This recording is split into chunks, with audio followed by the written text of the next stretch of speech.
Catherine Watty.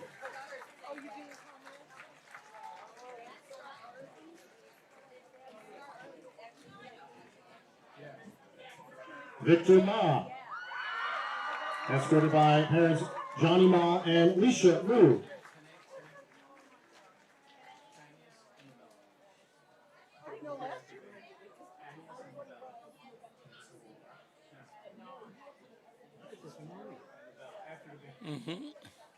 Siu Majumder, escorted by her parents Ubi and Arpita Majumder.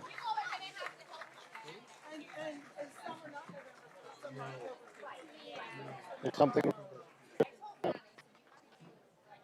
Jonathan Miller, escorted by his parents Jennifer Miller Cicchini and Jeff Cicchini. The helmet.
entitled The Jersey Boys. Selection by music of Frankie Valli and the Four Seasons, Count Basie, Bruce Springsteen, Bon Jovi, and Frank Sinatra. Marching Rebels are a competitive marching unit that compete in the U.S. band circuit as a Group 3 band with competition at South Brunswick High School, Hightstown High School, Old Bridge High School, and MetLife Stadium. They perform at weekly football games, parades, pep rallies, and Howell Day, various community events. Their members also participate in the All-Show Band Directors Association, as well as NJSIAA-sponsored Region 2 and All-State ensembles. Drum majors, is the band ready?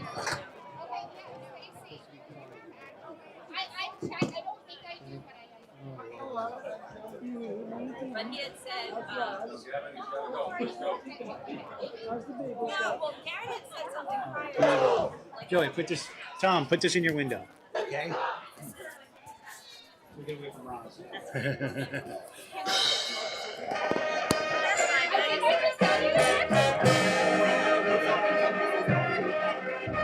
that's what I said. If it's something he's interested in, we are going. And if he wants to come with us, he just has to. I mean, I'm going to college. It's 2.5 hours.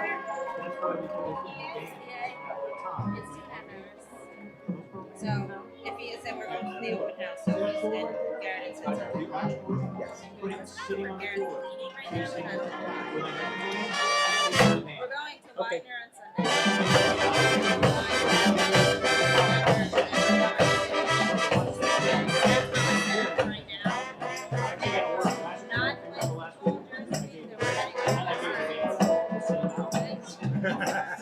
Hey, drown there. I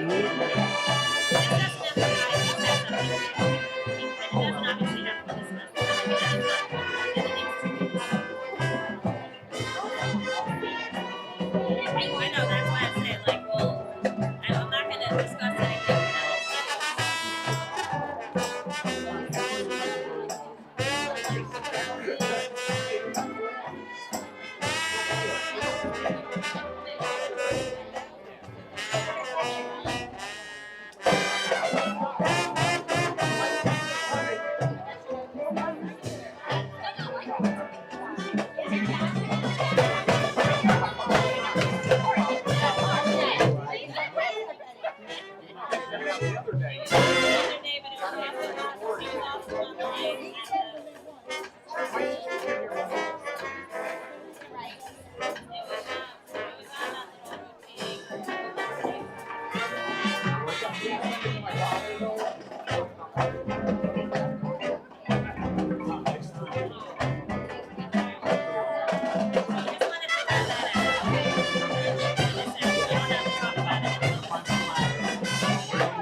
April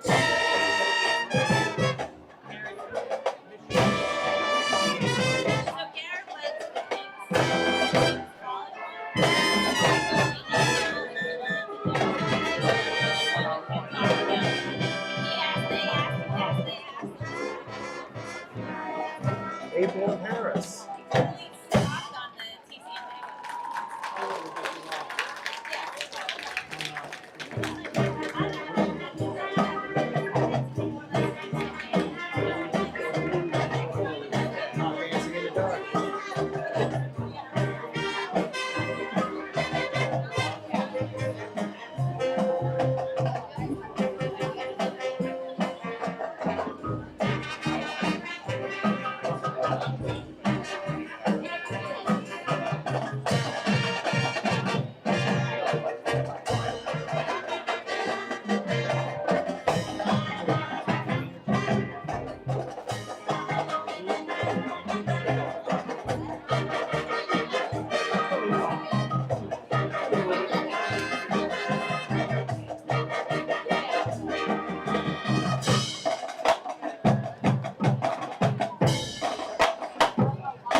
I'll never get in.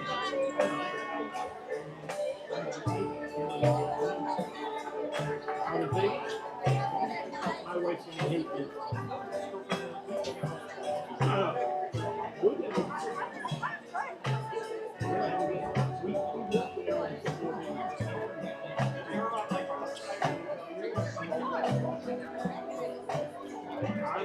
I want to get in there too. If he takes over, you get because you put him in right now. Whoever you do.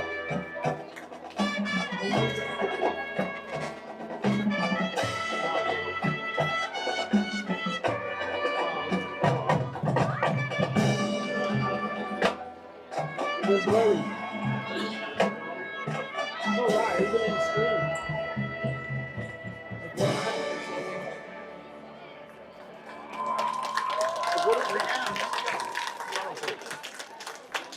Oh, because people walking in front of us. 67. You give a little bit.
They struggled on every phase of the game. Westfield had a perfect game plan. That's what they showed at 17. Now, with the new stars, how did they do? Not good. Not good at all. Yeah, Jackson was contained a lot. They just made a lot of mistakes, and those were his favorites. Didn't show up. Not didn't show up. Westfield changed things up.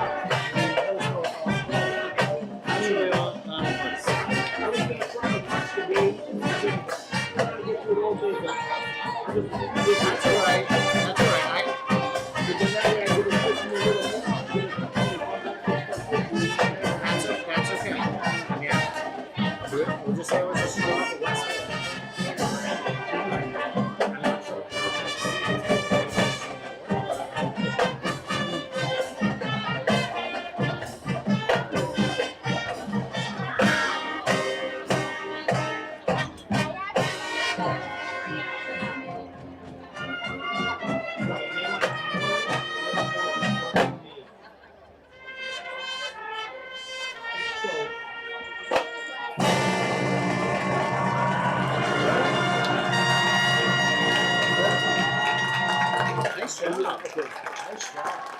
How about a big hand, round of applause for the Howell High School Marching Rebels. And happy birthday, Jerry Rogerson.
Coming to you live from David Noonan Field.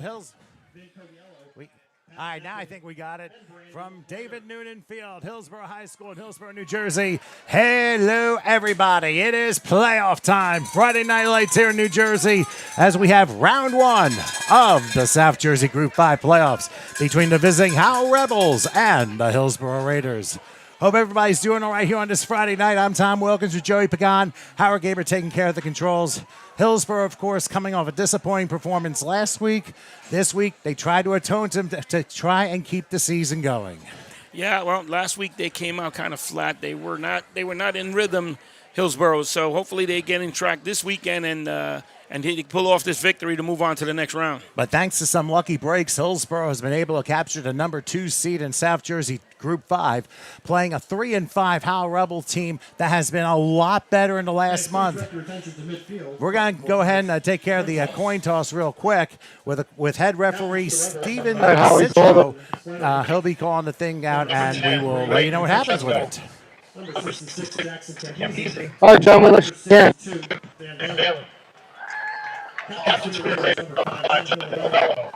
Number 24, Shane Howell.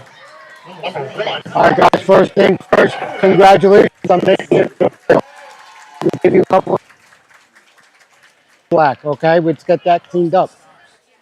Sportsmanship statement in the locker room. I expect you 8 captains to help us with that, okay? If you can't control it, we have to, and that's a flag 15 yards against your team. Okay?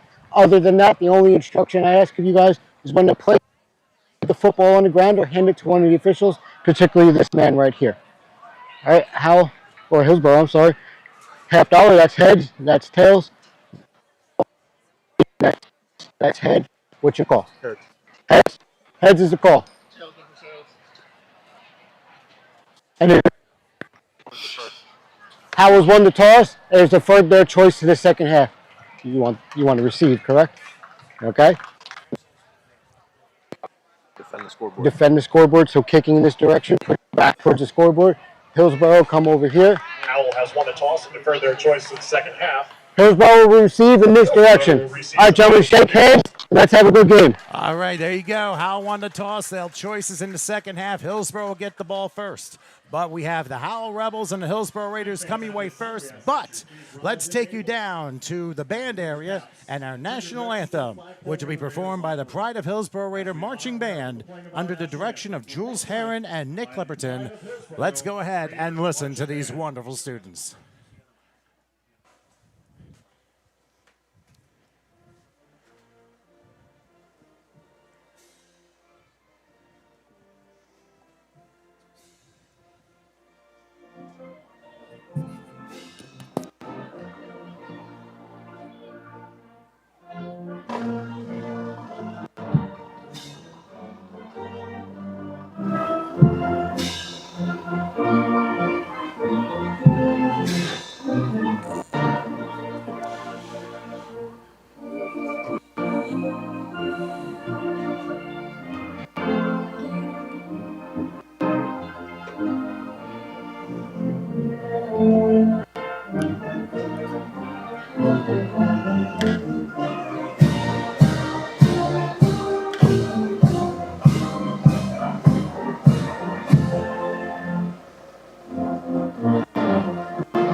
All right, there you go. Our national anthem performed. Wanted to hurt Howell Band. Some wonderful kids there. Of course, they're going to be doing a halftime show and an extended halftime. By the way, we also mentioned crazy shouts to the Howell High School Marching Rebels who did pregame here on this field. Did a bunch of tunes. Their theme was the Jersey Boys, and they ended up doing 5 tunes. April in Paris, Dancing in the Dark, My Way, You Give Love a Bad Name, and Frankie Valli's Can't Take My Eyes Off of You. So, as we said, Hillsborough received the ball first. Howell's choices in the second half. Hillsborough will be heading left to right. Howell right. Actually, the other way around. Hillsborough will be going right to left. Howell left to right. We'll switch sides in the second quarter. Hillsborough in their home maroon and gold uniforms, maroon helmets. Howell in all white in what is the second meeting ever between these two teams. You can see us in the top left. And Joey, of course, with me. Joey, what do you expect in this game? Well, I'm hoping that Hillsborough puts it all together tonight because I'm really happy with this team and how they played the last 2 times that I've come out to visit them. And I'm looking for a whole lot of offense, and hopefully they can establish that running game that they normally have, which is really powerful. And their defense shows up this evening and plays some really hard defense. And let's also not forget about Howell, what they've done. They had a very tough first month, losing their first 4, but they've won 3 out of their last 4. They are on an upswing, and they're going to try and keep that momentum as we are getting started here in Hillsborough. Yeah, no, that's true. Momentum is big when you're coming into the playoffs, too. So that they're coming up on a ride like that is excellent. All right, referee blows his whistle as they approach. Here we go from Hillsborough. Round 1 underway and taken by Jankowitz. That's always dangerous at the 5. Let's see how he bounces off. He'll get to about the 20, maybe the 27, 28-yard line. He decided not bounce. I just rolled up the middle, and Hillsborough will begin 1st and 10 for the 28. That was a great run by him. That's what we want to see. I'm surprised that they even kicked the ball to him because the last couple of times they did directional kicks and kicked it away from him.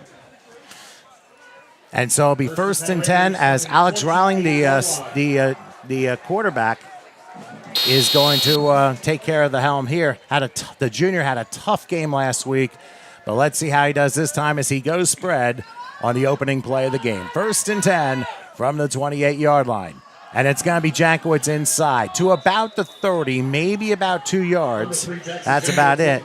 Ray DiFrancesco, the senior, was able to make the stop there, so it'll be 2nd and 8. Well, I mean, they started early. They're trying to get the run established, so let's see what they come out with on this 2nd and long here. Like I said, only the 2nd lifetime meeting between these 2 teams, and it's been 10 years. We'll mention that in a second here. 2nd and 8 now. Another handoff. Jankowitz has a hole, bounces off, and he will get close to a 1st down. Might give him the 37-yard line. The last time these 2 teams met were almost 10 years ago. That was back on November 15th of 2013. Howell won that contest 31-28. But that was a long time ago, and this is now here for Hillsborough. This is now, that's right. And Jackson here ran a good play there. He ran off tackle there and was able to get a couple of yards, a couple of tough yards. After the contact, he managed to get a few more and fall forward for a 3rd and short, which is great. Well, here pretty much over a full moon and 67 degrees at kickoff, 3rd and a yard. They're going to give it to Shane Powell, and let's see where they spot the ball. That's going to be close. Looks like based upon what I see, he might have gotten it, but let's see what the spot is. Yep, they're moving the chains. It is a 1st down. Well, that means that's part of the game, right? When they go with it, when it's 3rd and short or something like that, they bring in Powell and they give you that Powell move and they 1st down. For some reason, Hillsborough just had an off night last Friday, but this is starting anew. Let's see how far they can take this. 1st and 10 for the 38-yard line. Riling back. The pass gets a block, throws at the middle, and the pass is a little bit short-hopped, incomplete. They went in the direction of John Labello, one of a number of seniors honored here on senior night here on the field before today's game. He was wide open on that. It was just short. The pass was short on that. I guess he didn't set his feet or whatever and wasn't able to make a good pass. I think it was Labello just losing his traction on the field because as he tried to turn, he slipped, and that's why the pass went a little short. Right. So they'll try it again. Let's see where they come up now. 2nd and 10 for the 38-yard line. They spread again. Back to the right of Riling. A little bit of a high snap. There's Jankowitz sneaking up the middle, crossing the 45 and down to the 46. Now that's the Jackson Jankowitz that we know and love pretty much. That's the Jankowitz that I'm talking about that we've seen a couple of games and he starts running. When he starts getting moving and picking up yards like that, this offense just clicks and it keeps going. There's no stopping them. Last week, Westfield had the perfect game plan against Hillsborough, and it worked to perfection. Let's see if Howell can do the same thing, but it's 3rd and 2 for Hillsborough at the 46-yard line. Riling in the shotgun, continuing to spread. Did somebody jump? All right, now they blew the play dead. All right, and we'll see what the call is. Offsides on the defense. That's a 5-yard penalty. The enforcement's going to result in a 1st down. And there's a 1st down for Hillsborough because of it. So into Howell territory they go. That'll be a 1st and 10 from the 49-yard line of Howell. And we saw a lot of mental mistakes on Hillsborough's side, but here Howell makes the first mistake, and Hillsborough gets a new set of downs because of it. Yeah, in these type of games, it is tough. You don't want to make these little mistakes this early in the game and give Hillsborough the momentum and first downs on cheap plays here. So you have to be careful. 1st and 10 now from the Howell 49-yard line. Again, that same spread formation. We're rallying in the shotgun. Now they're going to send a man in motion, and there's a collision, a broken play, and only about a yard that time. There was a head-on collision between Jankowitz and Roberto Santiago. A little confusion in the backfield there. Looked like, the jet sweep ended up getting diverted. And it was a tackle by Dominic Navarro there, number 42, so that was good. He didn't get fooled by the mistake. Well, he still was able to get 2 on the play. 2nd and 8 from the 47-yard line. Now, looks like rallying trying to change the play here. Or Kevin Carty, the head coach, is changing the play. He's switching sides with the back. And now rallying in the shotgun on a high snap. He's back to pass. He's being rushed around. He may have to run. He's going to throw instead and throwing a triple coverage intended for Santiago, incomplete. Yeah. Almost intercepted by number 10. Ray DiFrancesco on the coverage, along with 2 other Howell Rebels that played like basically a triple team Santiago. But I would have been better off running off the ball and see how far he got, but didn't work that way. Well, he should have kept running with the ball. It looked like he had room in front of him to keep moving, but he opted to pass. I guess he saw something that we didn't see. You'll notice in the background the Howell Rebel cheerleading squad with their pink pom-poms. Of course, October still being Breast Cancer Awareness Month. They're obviously showing their support. But now back to the field on 3rd and 8 from the 47-yard line. Rallying in a shotgun formation. Back to pass. He's going to roll right. He has time in the pocket. Throws up the pike. And the pass is almost brought down, but incomplete. They went in the direction of Chimney Ozukbor. He couldn't come down with it. It's incomplete. So Hillsborough ends up having to punt. Yeah, and broken up by number 2, Andrew Schwartz there. Not bad. Good defense. If you're talking 2, that's Quincy Shaw, the junior. Oh, you're right. I'm looking at the wrong roster. That's my job to do that. Yeah, you're right. There we go. Yeah. All right. So for Howell, it will be Zach Padilla, the junior, who is back on the return, and we'll see if Shane Powell gets a good punt off. He really struggled last week against Westfield, especially in the second half. But like I said, new day, bare conditions, and a full moon it looks like too. Let's see what happens. Good snap this time, and a low line drive. We'll see if it gets to Padilla. He's going to let it go. Oh, he got it. And did he knock it before getting out? He did. It's going to be down about the 5-yard line. Yep. Inside the 5-yard line. However, there are flags on the play. Now, there are flags at the midfield stripe, so let's see what this is about. Chris's guy is off flag. I can see him from my head. So we have offsetting. They're both on K. Right now, the indication might sound like offsetting, but let's see what happens R here. number 50. Yes, we're going to replay. Hey, guys, we have offsetting fouls. We have an illegal formation on the offense. We have an illegal block in the back on the receiving team. Those fouls are going to offset. We're going to replay 4th down. All right, so offsetting fouls. An illegal formation foul against Hillsborough, but an illegal block during the kick against Howell. So forget the play ever happened. We'll do it all over again. Do it all over again. That's it.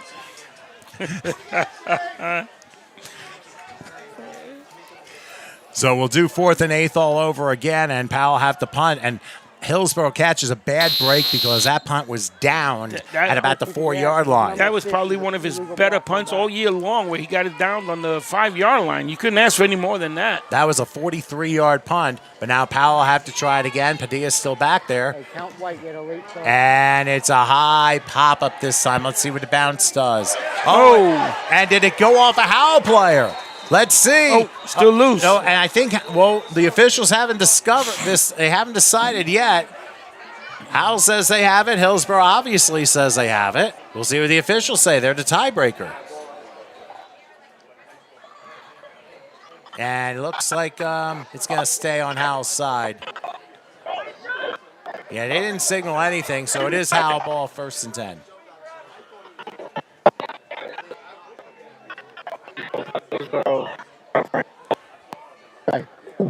Right, they're still discussing. By the way, the officials will let you know who they are. The head referee is Steven Citro. Umpire is Anthony Molinaro. Linesman is Zachary Gilbert. The line judge is Christopher Murillo. Field judge William Scott. And the side judge, Kennedy McFadden. Bruce Perone is the clock operator. It ends up being Hillsborough's ball. After a long discussion, the officials decided it's a Hillsborough recovery. And what a huge break for the Raiders. It did hit off one of the Howell players, and Hillsborough was able to recover it, which was great. But I saw the ball pop out a second time, and I thought that would a Howard player got it, but they did not. I thought maybe, that they did, but it seems like, Hillsborough got it, which is great. That's great for Hillsborough. Yes. A tough break for Howell. I mean, Howell, of course, and I'll tell you, if it weren't for the offsetting penalties, this would not have happened. That is correct. So Hillsborough, a huge break as 1st and 10, Howell 26-yard line. So basically a net of 21 on their second possession. Now let's see what they do 1st and 10 as Riley will bring the spread here. They hand it to Jackowitz. There's a juke move crossing the 25, inside the 20 to about the 19. Good tackle on the part by Vince number Meehan. 6, Vince Meehan. Yes, that was a good tackle. He came up and made a great play. Made a great play on that. Came up from his linebacker position to make a good play. And now they're going to go tempo here. Jankowitz to the left of Riling. 2nd and 4. Hillsborough in the red zone for the first time. And again, a run to Jankowitz. Goes up the middle, and that's going to be pretty close to a first down. We'll see where they spot it. Might be a yard short based upon the spot. Hillsborough going on to a hurry-up offense again, but that tackle was by Joe Kate, number 57 on that last play there. So 3rd and probably less than a yard, maybe 2.5 feet. Santiago leaves, and now Labello comes in. Wouldn't be surprised if he gets a potential carry. Labello kind of like going to be used as the fullback here.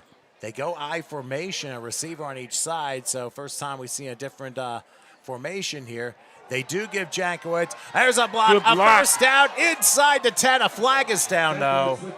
Let's see what this is all about. Tripped up by number 2, Quincy Shaw. And a flag. Let's find out what this is all about. Holding. Offense, number 57. That's going to be a 10-yard foul.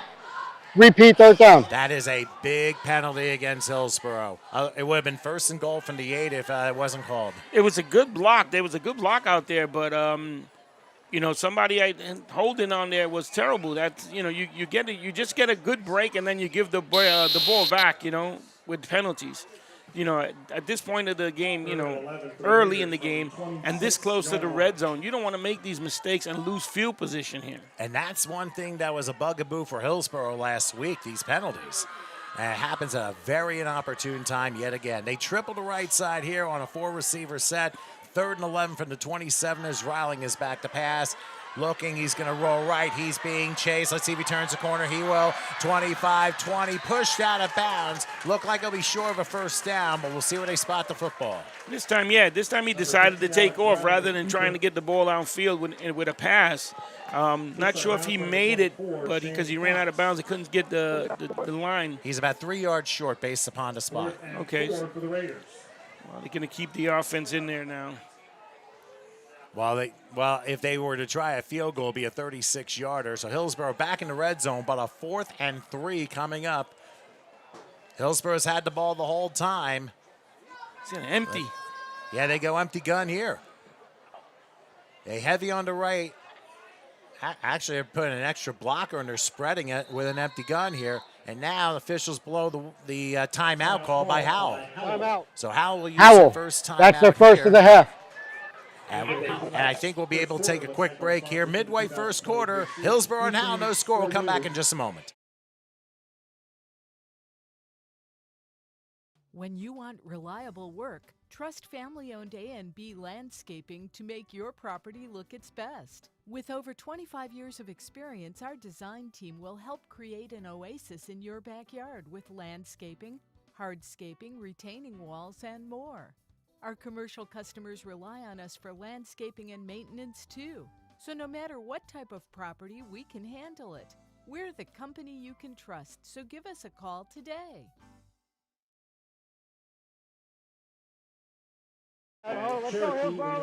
We're back after Howell's first time out of the half. If you just joined us, this is kind of like opening drive part 2 of the game. Hillsborough had to punt after a couple of first downs, but Howell could not handle the punt. It was fumbled, recovered by Hillsborough. And here we are now with a 4th and 3 from the 19-yard line. And what do you expect to see happening here, Joey? I think we're going to get a little dose of my man number 3 here running the ball again. Yeah, there we go. And they try it, and it ends up backfiring. Howell's going to fall in at about the 32-yard line. They tried a trick play, and the black magic went poof in their face.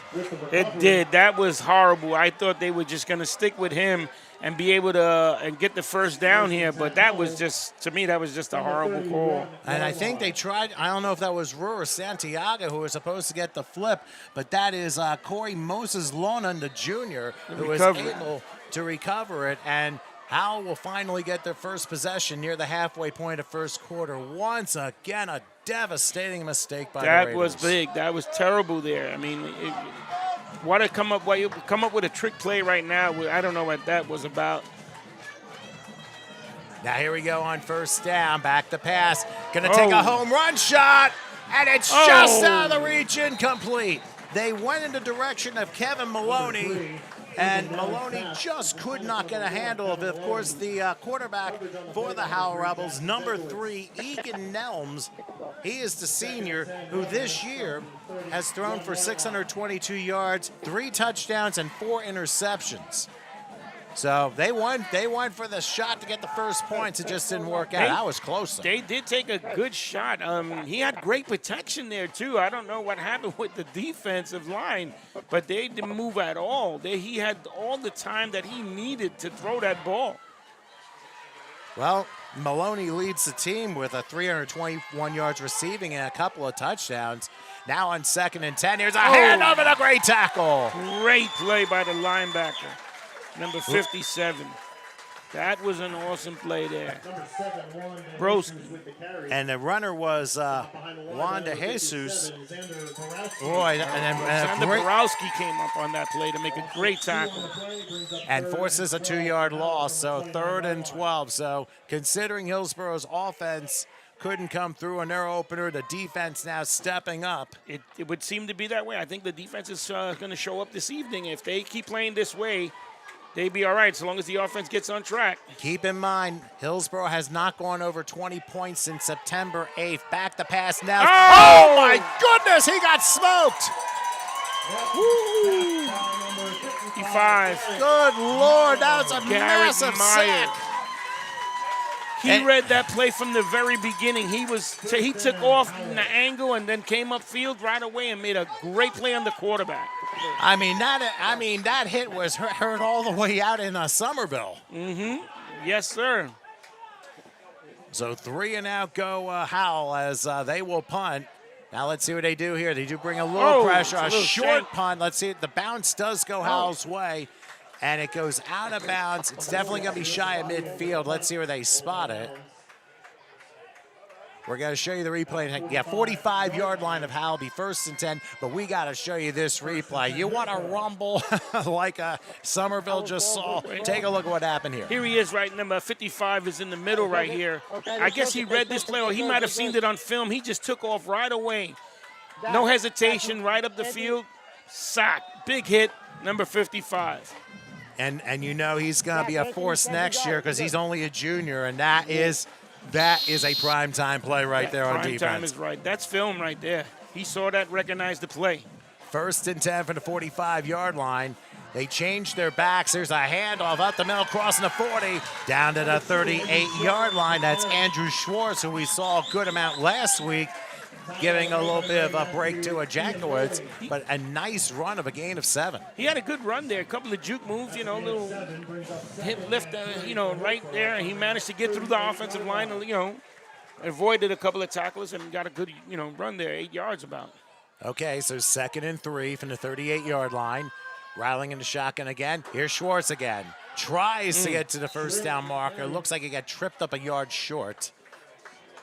So what type of defense you got here, Joey? It looks like they're playing the 3-4 defense at the moment, it looks to me. They had 3 down linemen, and the linebackers are just flowing. They're doing pretty good though. They're able to stop the run on occasions, but not too much. The Hillsborough still managing to find the cracks in there and get through. And I think one thing we've been seeing about Hillsborough, they're playing with a lot more fire than they did last week. Yeah.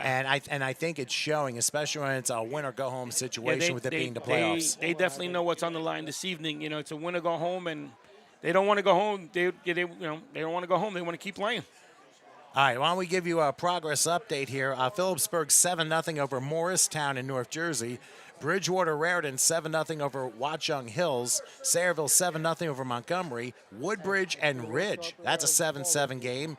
And Cherokee routing West Windsor Plainsboro South 35-0 in the second quarter. By the way, there was a Howell player that was shaken up on the play.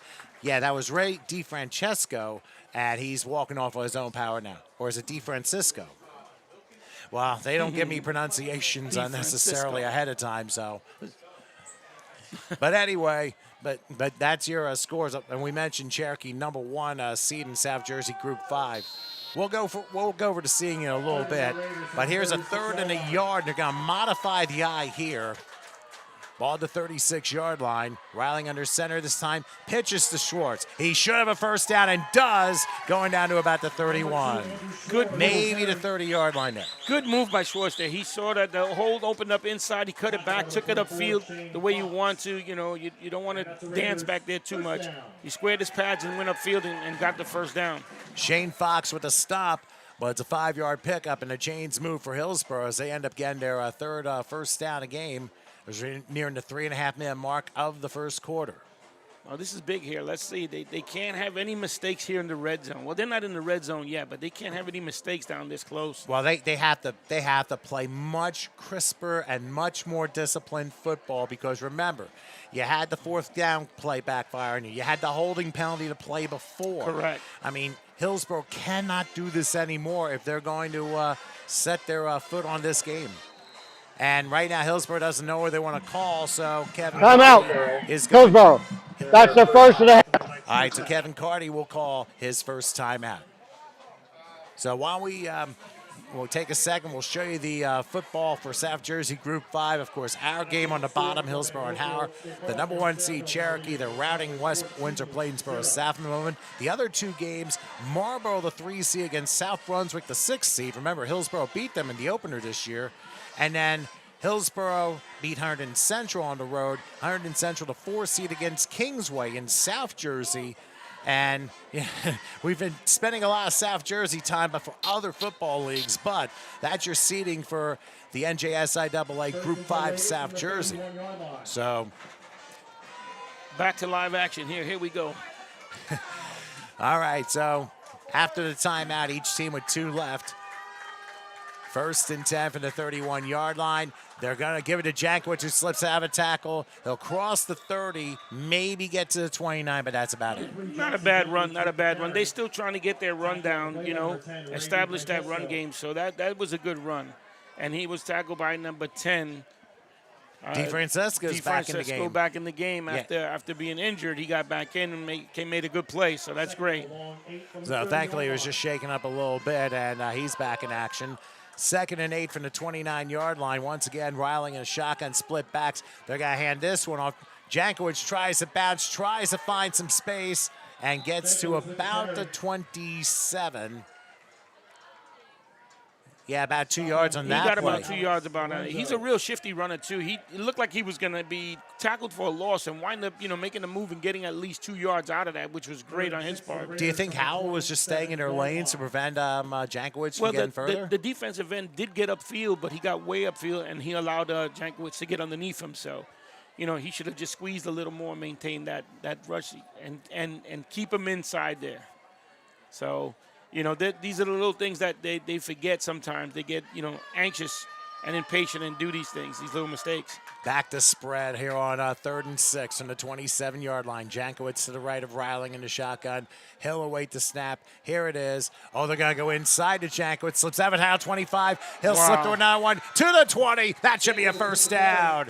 Now, that is some very interesting scribbleish running there, but it worked. Yeah, if you had the marker and you were trying to dial up that play, it was boom, boom, boom. He went everywhere that he could possibly go and still get the first down. He's got great vision, this kid. He's got great vision. And he's only a junior, let's not forget. Wow, only a junior. So he's going to be big next year for these guys here.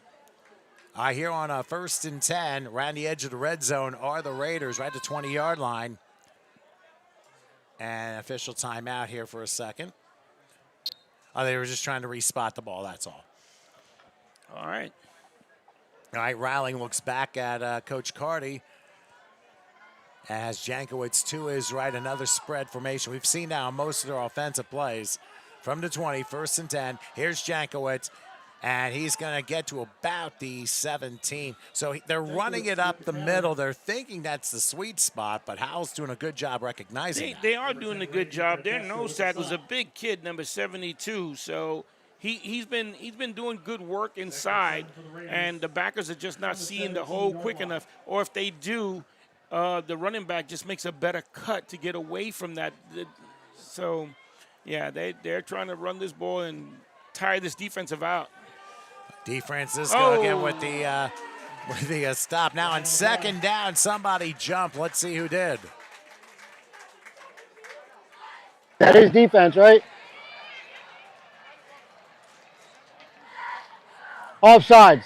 Defense. The 5-yard penalty, still 2nd down. So a neutral zone infraction. That's a big 5-yard penalty against Howell, making it 2nd and 2 for Hillsborough. And we were just speaking about him, and, he jumped off sides. A little anxious there. Now from the 12, Riling making sure he gets the right play from Coach Carty here. Will they get the play off before the quarter goes up? 2, 1, and it runs out. So we are at quarter time, and we're going to take a long walk on the other side of the field with Hillsborough having a chance to end a nearly 7-quarter scoreless drought. Find out when we come back. No score after 1, 2nd quarter after this.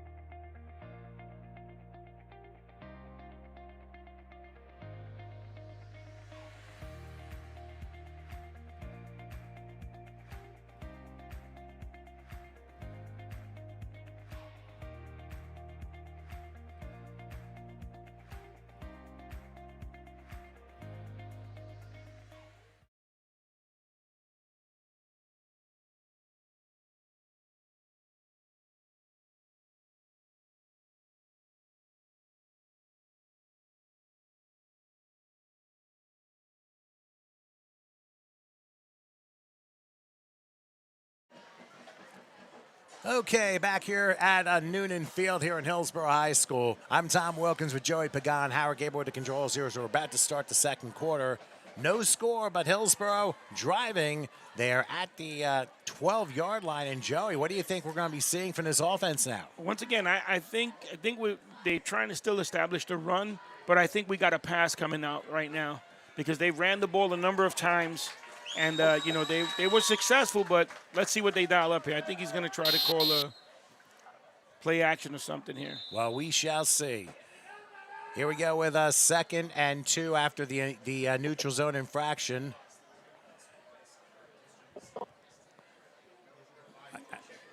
I guess they want to check, make sure everything's in order, including the sticks on the far side of the field. 2nd and 2 is the spot at the 12-yard line.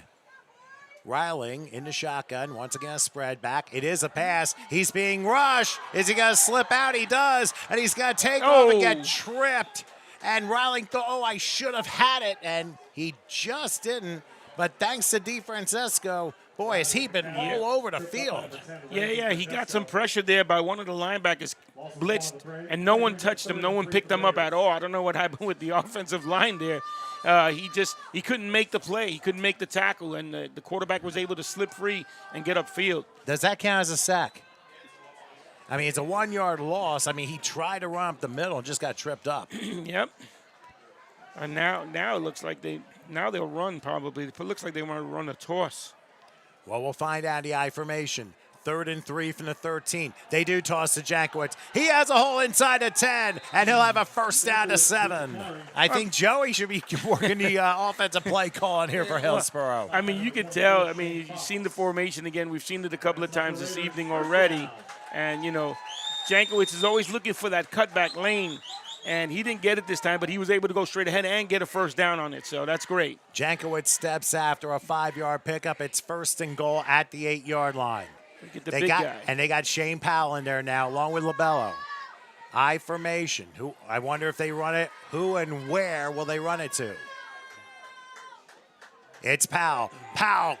He keeps going Powell. Oh, that's it. All the way down to the 3-yard line. Another 5-yard pickup. You got to know, when you see him come in the game and he's got number 5 in front of him, they're running downhill. They're not going anywhere else. They're looking for the crease to squeeze through and get in. That's it. Well, 2nd and goal, right outside the 2-yard line. Same 2 once again. Riling to Powell, and he pushes, and he's not quite in yet. Maybe the half-yard line. Well, that was something. Well, whatever you want to call it with the Eagles run, but, you know, I wouldn't be surprised. We could see a quarterback draw or sneak or something, but they're inside the 1. What would you do? I'd run the same play again. Let's see. I'd sneak it. He does sneak. Does he get the push? Does he get the push? Is there a signal? Yeah, and wait. Nope. Wait. It looked like he put 2 hands up, but he didn't get in. Wow, they're going to say 4th down at the half-yard line. Holy cow, that was something. Way to go by the defense. And Howell's defense, give them a lot of credit. This is a big goal line stand for them. Yeah, it's very big. And if they can hold them out of the end zone here, this would be even bigger. I'd call timeout if you're not sure. All right. Here it is. Either we're going to push or we're going to toss. We're going to find out. It's Powell. He dives, and he is. There it is, number 72. Stopped at the 1-yard line. By number 72. Corey Moses Lonan, the junior, slammed the door, and Hillsborough has been denied the end zone. He came from his nose tackle position. He fought through the line and was able to make a great play on Powell. And Powell's hard to make a tackle on because he's so strong, but he was able to get through. Well, let's see how he tackled him. All right. Yeah, he went right up the middle, untouched. Nobody blocked him. Nobody blocked him. Wow. He was not blocked. Everybody went low, and nobody touched him. He managed to get through and made a great play. The junior came through in a huge way. 1st and 10, Howell at their own 2-yard line. They're finally back on offense. Let's see what happens on this handoff. Run it into a wall, and let's see where forward progress gets him. They say stop probably the line of scrimmage. DeJesus with the carry. LaBella with the stop, and it's a half-yard loss. Wow, you almost got him in there. They almost got him for a safety there. So, I mean, Howell's got to be careful here. I mean, it's only 2 points, but it's a big momentum swing if they were to get that safety. You're not kidding, and Hillsborough will get the ball back, too. Yeah. This is only Howell's 5th offensive play from scrimmage, and we played almost 16 minutes. All right, let's see. See what the Hillsborough defense dials up here. Egan Nelms, I'm sure, will try and get the right play and get the players in the right spots to get out of this jam. 2nd and just shy of 11. Back to pass. Nelms. He's going to fire, and the pass is caught. Trying to get on the sideline and out of bounds at about the 20. That's going to be a first down, I believe. And now a late flag comes in. That was a great call there. That play action was a great call. The defense was anticipating run. And let's find out. This is late hit out of bounds. Okay. Oh my gosh, you're talking late hit out of bounds on Hillsborough.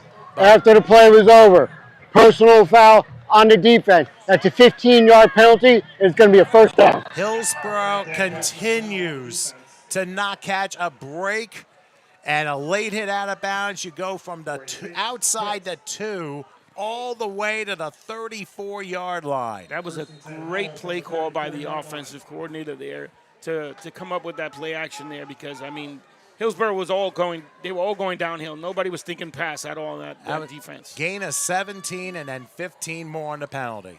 1st and 10 for the 34-yard line. Nelms between split backs. Man in motion, back to pass, has time. He's looking, he's rolling back. He's got to throw it off his, and the catch is made.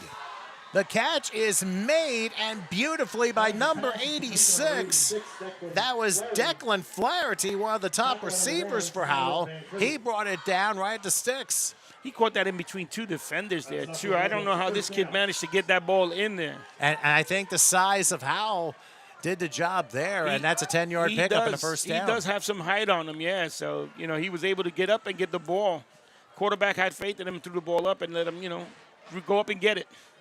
So now 1st and 10. Just moments ago, Howell's backs were at the end zone. Now they're throwing 44. And somebody moved from Howell's side. We're probably going to have a false start here. False start. Offense, number 50. That's a 5-yard penalty. Still first down. All right, so a 5-yard penalty. That false start could prove crucial as they go back to the 39. Yeah, I mean, these small penalties here, it's taking the momentum away from Howell at the moment.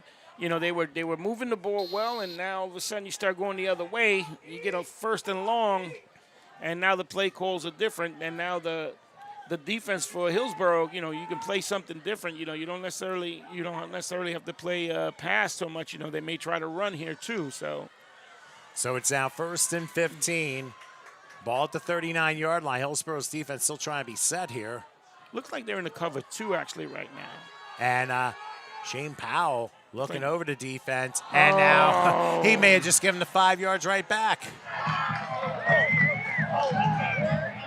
Offsides. Defense. 5-yard penalty. Still first down. Evidently, Shane Powell thought he was going to be able to read the count, but the hard count got him, and we're back to 1st and 10 again. Yeah. Here, these are those little mental mistakes that they're making here, both sides of the ball. It's terrible. Howell had the momentum with that last penalty, and then went back 5 for being offsides, and now Powell goes offsides and give him another 5 back. So 1st and 10. So basically, for about 2 minutes, we've gone back and forth, and now we're back where we are. 1st and 10. A modified here for Nelms as there's a handoff up the middle trying to bounce over, and not much, if any, there. Wanda Jesus, the junior, may have lost half a yard there. Yeah, he tried. It looked like he was trying to get, to the outside a little more, but that was contained. And cut it back inside, and the linebackers came up and made a great play on that. So number 73 from Hillsborough came up and made the play. Garrett Robach made the tackle. LaBella was in there too. Yeah. It's been a while since we've talked about him, so. Anyway, about 1 yard loss second. They're going to say about 2nd and 10 and a half. Well, I mean, let's see what they come up with here. You got the big slot receiver again, number 86. Maybe they'll go to him somehow. Nelms in the shotgun on 2nd and 10. Gets a man in motion. Now back to pass. Plenty of time. Looking. Going to go deep. Has a man. Jankowitz in there in a pass. Is it caught or is it intercepted? Oh, my goodness. No, it's incomplete, actually. It is incomplete. Wow. Regardless, though, great defense. I thought he was going to get the ball caught by Howell, but he came up with a great defensive play. Let's take a look at this. Yeah, let's grab a look at this play. There was a deep ball, and Jankowitz was in on it. Well, let's see. The receiver just goes in motion, then does a seam route straight up the field. I don't know where the safety went, what the safety was looking at, but boy. Well, let's take a look right here. 3rd and 10 for the Rebels from the 44. Wow. Oh, maybe Jankowitz caught it off the ground. That's what I'm thinking. May have bounced. Maloney was the intended receiver, but a lucky break ends up being an incompletion, so 3rd and 10 coming up. It was a great defensive play. He saved a great play there, because if they would have gotten that one, talk about momentum swing, that would have been big right there. Well, it would have been the equivalent of a punt if you think about it. Yep. 3rd and 10 for the 44. Here's Nelms back. He's now under a rush. He's in some trouble, and it's going to be thrown out of bounds. Not thrown at least, but forced out of bounds. And once again, a good run. Garrett Meyer with the forced pressure there, and I assume a sack. That would be his second sack of the game, you know. That was pretty good. He came up really good from his linebacker position and made a play. So thankfully, the Pine team's going very quickly. Wow. Wait a minute, flags are down. The question is, I don't think Hillsborough was set. Full start. Offense. Oh, no, it's a a false 5-yard start. penalty. Still 4th down. Wow. It's a false start against Howell, so that backs it up 5 yards. Here you are trying to do something to catch the other team, and you wind up hurting yourself now. So let's see what they do here. Well, they're coming on the block, and a high pop, a fair catch can be called at the 29-yard line. Yep. Van Cleef, with the senior, with the fair catch, and Hillsborough will get the ball back at their own 29-yard line. Hillsborough, dodged the bullet there. They really did. You know, they didn't get in the end zone. They gave the ball back on 4th down. Had a couple of penalties that continued to drive for Howell and managed to come up with a 4th and long and receive the ball now and going back on offense. But it was a penalty by Howell which stalled the momentum, and that was that first false start. That kind of changed things a little bit. So now Hillsborough back at the helm with 6:41 left here in the second. Here's Rowling. We'll give it to Jankowitz. Let's see if he has a spot. Good move. Look at this. He will get to about the 40 and still get going to the 42. That's his biggest run. 13 yards. Yeah. Another first down for the Raiders. That's the young man that we look forward to seeing every Friday night over here. The way he's got his vision, he cut back at the right moment and took it upfield and just kept going with the ball and get the first down. All right, so 1st and 10 for the 42-yard line. Rowling again to shotgun, and again Jankowitz takes it. Cuts, has about 3 more to the 45-yard line. Wow. You know there's going to be some point he's going to break a big one. He's due for it. Yeah, you're right. The defense is slowing down a little bit, and it'll happen soon. It'll happen soon. And keep in mind, this is a Howell team that they won 3 out of their last 4 games. You got to consider. I mean, they've beaten Manalapan and Southern Regional and Lacey. Their only slip-up was Red Bank Catholic 2 weeks ago. They've been playing some good football under head coach Bill Hill Sr. Now on 2nd down, here's a handoff, trying to bounce off, and nothing doing this time. And this time it was Schwartz in for Jankowitz and just could not get through. It was Shane Fox, the senior, with the stop. Yeah, I don't think they were able to get him again. He ran 2 times, and he might have been just a little tired. He might have went to the well 1 time too many on that. I would have play action there. Well, I think they were trying to run exactly the same play, but only with different personnel, and Howell read that beautifully. Yep. All right, so now we have 3rd and 7 from the 45-yard line. Still nothing's happened in this game. They go spread. Rowling in the shotgun, back to the left. I'm thinking Schwartz is still in there. Takes a snap. Looking, he lobs one. That is caught, and Santiago brings it down to the 42. So that is a first down. The junior brings it in for a 13-yard gain. Great catch. It was about time that they opened up the game. They've been running the ball so well, and this time, like I said, there was no fake. He stood in there to block, but it was good. The receiver ran a good route, and he was able to connect with him. So first down. Well, considering Santiago last week, very subpar, and really didn't get much attention when he did. He just didn't take advantage of his opportunities. He did there for 14 yards. 1st and 10 now, Hillsborough at the Howell 41-yard line, a high snap, and this time it is Schwartz, but he gets to the line of scrimmage, but that is about it. Alex Lorenzo on the tackle from his defensive end spot was pretty good there. So he's at. Well, you got to consider that they're trying to force Rowling to use his arm, especially in a passing game. Because, last week, considering Westfield basically dominated from the second quarter onward, that took away the running game. Now the running game is back, and here, with a scoreless game and under 4 minutes till halftime, you want to keep trying to get the run game going. Back goes Riley and go middle screen, Screen. and Oh. Jankowitz takes a hard hit and loses about a yard. Here it is again, that number 10. Oh, DeFrancisco again. DeFrancisco, after that injury, he just came back with something special inside of him. I don't know what's going on, but Howell's, looking good right now. 3rd and 11 or 3rd and 12. That's excellent for them and bad for Hillsborough. So it is 3rd and about 11. Ball spotted right outside the 42-yard line. Let's see what Rowling does with the shotgun. Yep. Back to pass, looking.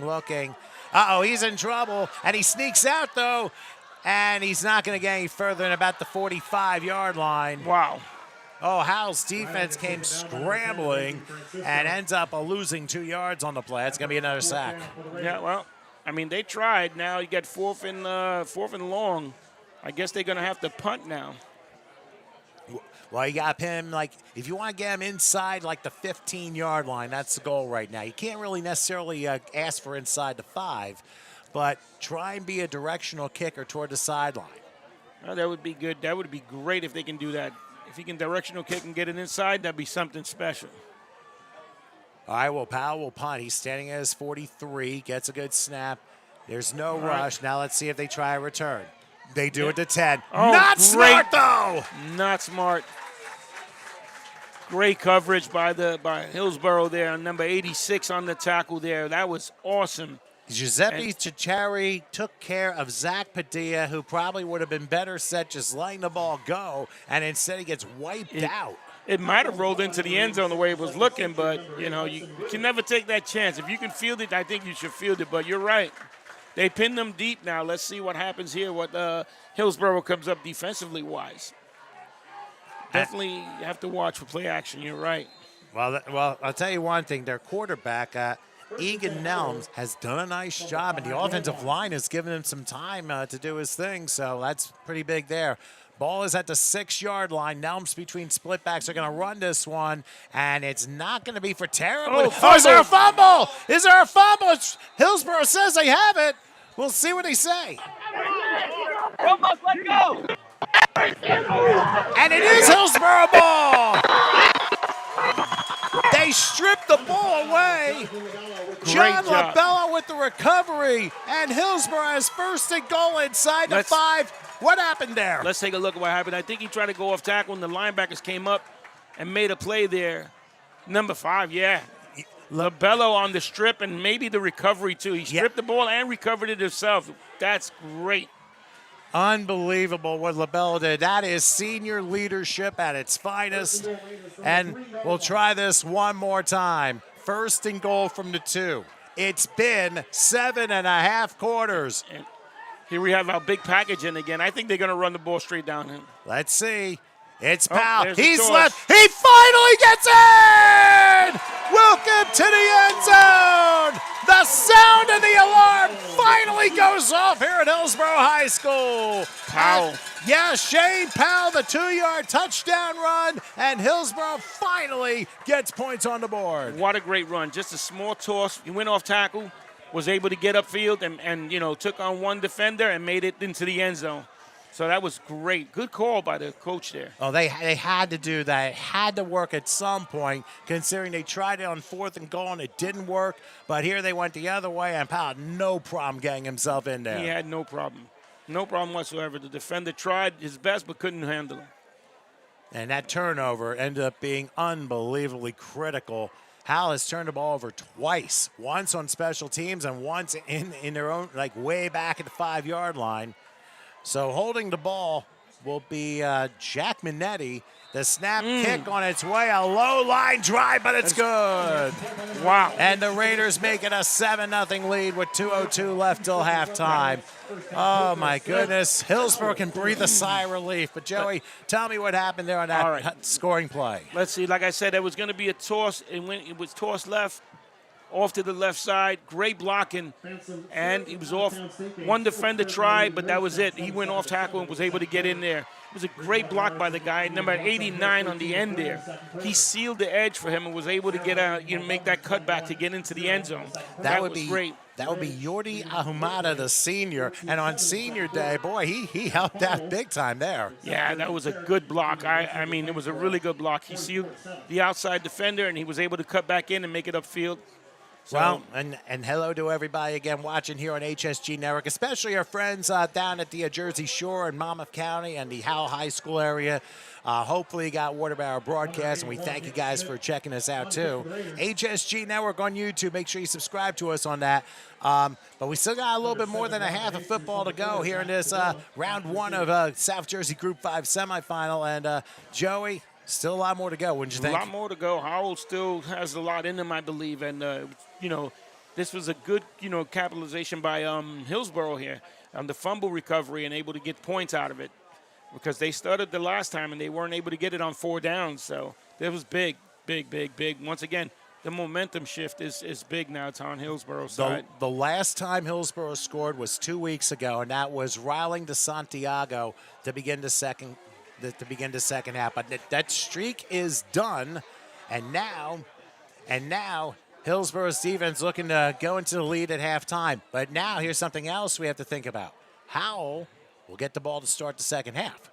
So that's another thing for Hillsborough's defense to be wary about. That is correct. Well, they have to come back out with that same intensity that they finished that first drive and maybe, get that fumble recovery. So if they can do that again here and get some points before the half, they'll be good.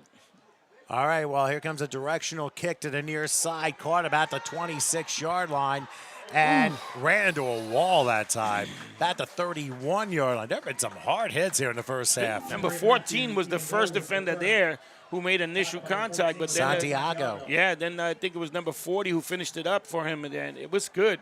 So Santiago and Cooper Katze, the sophomore, were able to come in on that tackle. I mean, he did his job. He managed to hit him hard and stop his momentum, and then the rest of the defense came and filled up and made the play.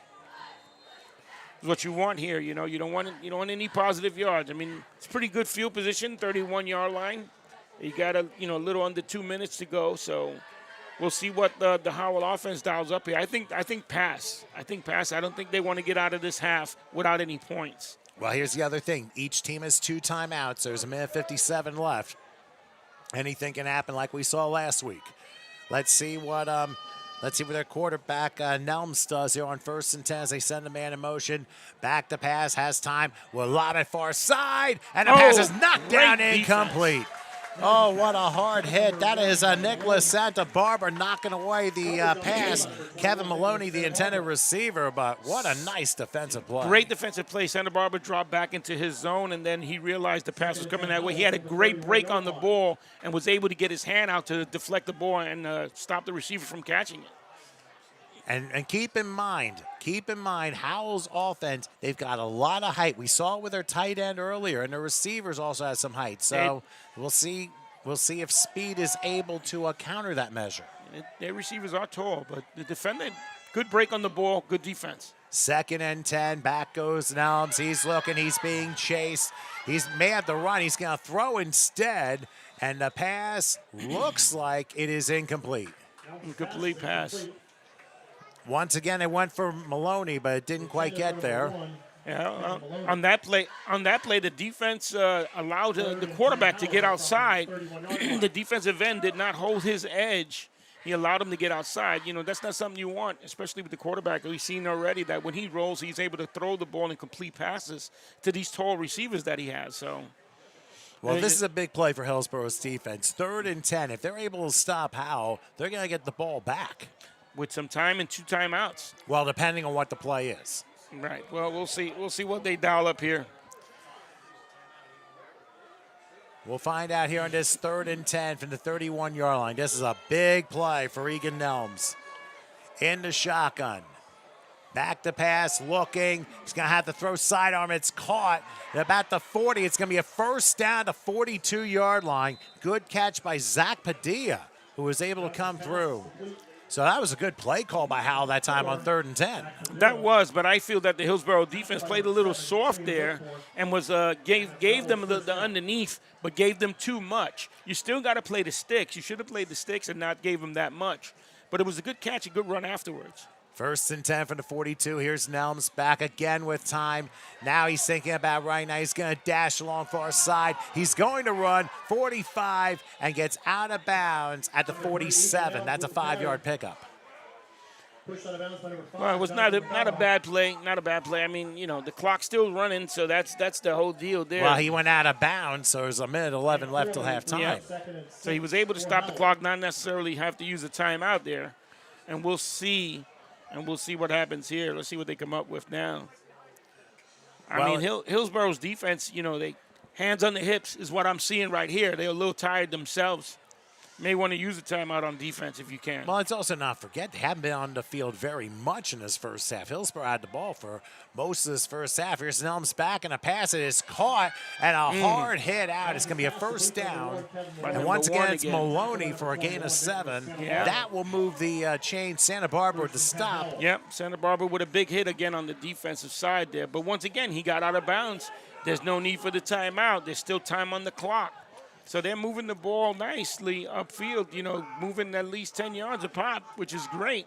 And head coach Bill Hill Sr., he's making his play call, and he's doing a good job on managing this offensive drive here. 1:06 left. No, we're in a 3. Here's a pass that is caught sneaking out of a tackle and down to about the 42, and there's a flag down at the end of the play. And Howell thinks it's going to be on Hillsborough. Let's see what they come up with. Well, the officials will discuss, and we'll find out. There's also a Howell player shaken up at the end.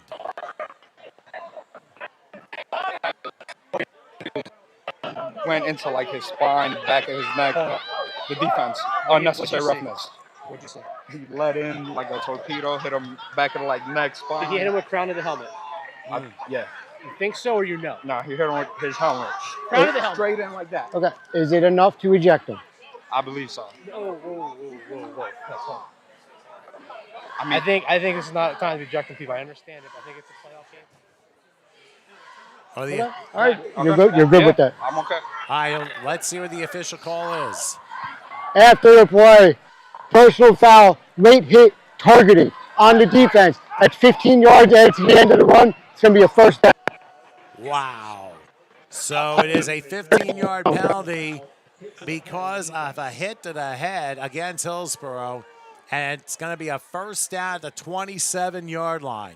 And supposedly it's targeting. At the moment, there is no ejection, but so now Howell right now in very good position at the 27, 1st and 10. Once again, the defense for Hillsborough is, you know, I'm telling you, they were a little tired, and it shows. They were in the cover 3 that last defensive series, and he managed to dump the ball off short, and he picked up a couple of good yards, but the penalty helped him out.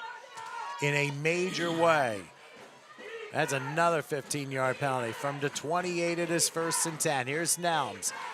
He's back looking. He's going to take a shot at the end zone. He's got a man, and it's knocked away incomplete. Jankowitz knocked it away. It was for Maloney, and he couldn't come down with it.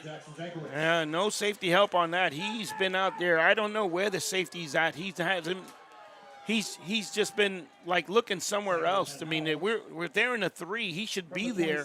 The middle safety should be there, but he's obviously looking somewhere else. He's looking underneath rather than deep. I mean, he should be the last line of defense there. I don't understand that.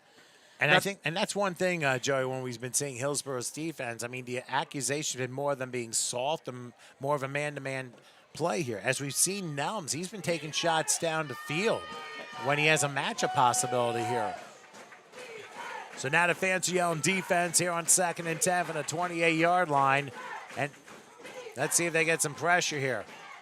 Back to pass. Throwing. Pass is caught. Maloney, a screen. Crossing the 25. They'll get down to about the 23. So that's a 5-yard pickup. And now, and we got a player down.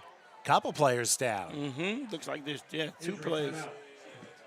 And it's one on both sides, too. Yep. Yeah, let's see if that was like some hard hitting, and all of a sudden people going down left and right. Let's take a look at a quick replay on this one. All right. So we know he threw the screen, they to the left side. Let me see, motion the receiver, defensive back drop. The linebacker read it and came up right away. He missed the tackle right there himself. Yeah. Oh, goodness. On the bottom there, the two guys on the bottom. That was a wreck on 206 right there. Mm-hmm. I mean, it was good. The only good thing about that just happened now is that the ball was in play, but the clock stopped because of the injury. And now with 36 seconds left, now there's like an extra timeout for both teams to catch their breath here. That is correct. But Howell got lucky they didn't have to use one of their timeouts there. Well, that's kind of what I was saying. Yeah, yeah, exactly. But, you know, I don't know Hillsborough what they're doing. You know, if he's going to throw that screen, we got to rally to the ball and make a play. That's how I coach it. I tell the defensive guys, if it's third and very long and they want to drop that short pass, we got to rally to the ball and make a play. That was I'm sorry, Garrett Roebuck was the shaken up Raider who is now walking slowly off. But Joey, I mean, this has been this is one of the hardest hitting first halves I've seen in a long time here in high school football. It has been. It has been a really good first half. You know, Hillsborough coming out on top at the moment with 30 somewhat seconds left in the half. So we'll see what happens here. Well, once we get the screen off, we will. Third and 5 now from the 27-yard line. That's 23, actually. Nelms in the shotgun. We'll take the snap. Looking. He's right. He's got some room to run. Cross the 20. Good play. But he doesn't get any further than that. LaBello closed the door. He did close it really quick on him. You know, once again, this is what I'm saying. The clock is running here. Well, there is a timeout. That's our second. And it will be on Howell. So 17 seconds left in the half. Joey, you look at both teams. What do you think they're going to be talking about here when you're looking at a fourth down play, 4th and 2? I'm thinking that defensively wise, we're talking we got to defend the end zone here, right? The 17 seconds, they don't need to get all the way in. They need to get a first down. So they may be looking to get a first down and then call a timeout, then try to get into the end zone. You got probably maybe 3 plays from here. But offensively, they're looking for those matchups with the big receivers right now. On which corner they can get, you know, and get the mismatch on and complete a pass, possibly for a touchdown. If not, at least that first down, maybe on the sideline and get out of bounds and save some time and the timeout. They've reset the clock to 20 seconds, by the way. And I honestly think this is a huge play for Hillsborough's defense. You're looking at a confidence booster here. I really do believe they need that. They've made some mistakes, especially with late hits and other penalties here. So this is going to be one big thing to go into a locker room for if they're able to make this stop. This would be big, yeah. I mean, if they get a stop here, that's good momentum for them. They've been on the field for quite a bit of time now. And like I said, once again, you know, they get a little tired, you know. And in this type of game, you don't want to come out the game as a player. You want to be in. A spread for Nelms on 4th down. Back, throwing a pass. Oh. And it is caught in bounds. I think it's going to be a first down with 16 seconds left. And they got Maloney. They keep going. First down, and they will down it. Okay. So they'll stop the clock with 12 seconds left. Right now, with 12 seconds on the clock, the way they just threw the ball, I think it gives them 2 plays into the end zone if they can. One to get close and then the other one to go in because they do have one more timeout left. So, I mean, if you don't throw the ball in the middle of the field and you throw it to the sideline to your tall receivers and they get out of bounds, then you're good. Then you maybe got 3 plays to go with. But if you keep it in the middle of the field, then, yeah, you still got a timeout, but still you gotta hope that you don't scramble too long and run the clock out. All right, 12 seconds left after the downer. 2nd and 10 from the 16. Nelms back the pass, has time. Now he's rushing right. He may take off himself, runs into a lineman, Great and job. he's going to be This is what you thrown don't want right down here. at the 24-yard line, and the clock runs out to end the first half. And that's exactly what you don't want to do in this situation is take a sack right here. That is the worst thing you can do, and you give Hillsborough momentum coming out, even though you come out with the ball in the second half. But defensively-wise, knowing that they stopped them on that last play was great. And what we're going to do now, since we're at halftime, Hillsborough leading Howell by a score of 7-0, we are going to have a performance by the Pride of Hillsborough Raider Marching Band. You'll be, of course, seeing that special Gift of Life program they're doing with Elton John tunes and all that. So do stay tuned. We'll have that in just a few minutes for you. And we're going to stay here at least for... all right, so we're hoping you folks don't go away. We'll have a lot more coming your way in just a few moments.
Superintendent Mike Murphy, Athletic Director Mike Davis, Hillsborough High School Principal Jeff DeLillo, Committeemen Rue, Ciccarelli, and Mayor Lapani, and the countless Raider football student athletes, we thank you, Jack.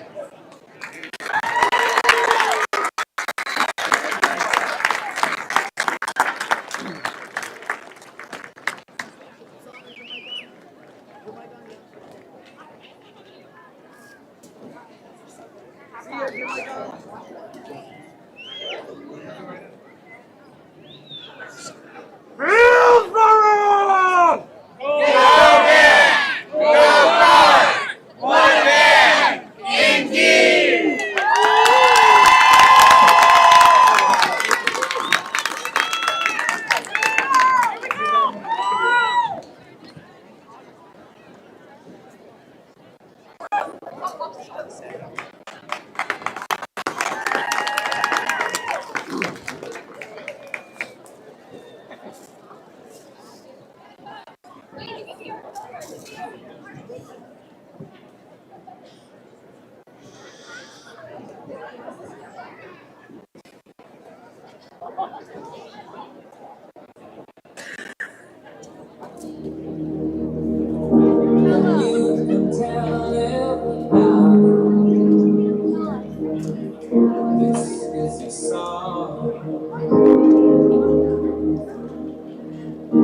We are blessed with one life, a kaleidoscope of moments. What we have done and what we are about to do.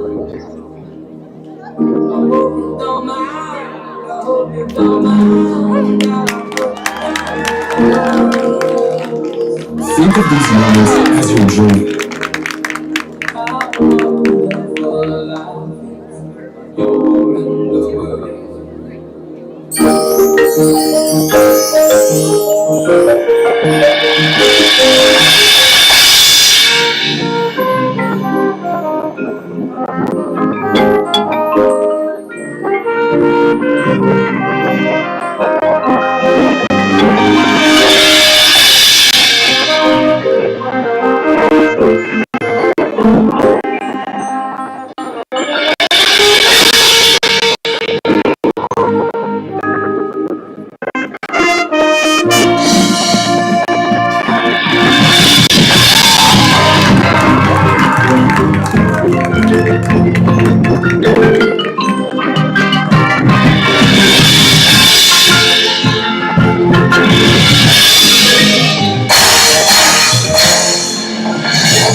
Life is too short to wake up as the weak.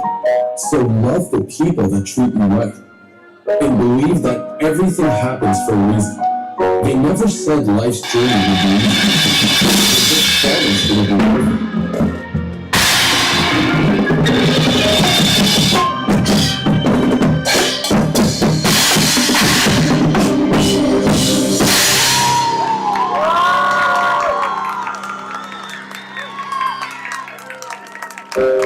The key to a wonderful life is to never stop wandering into wonder.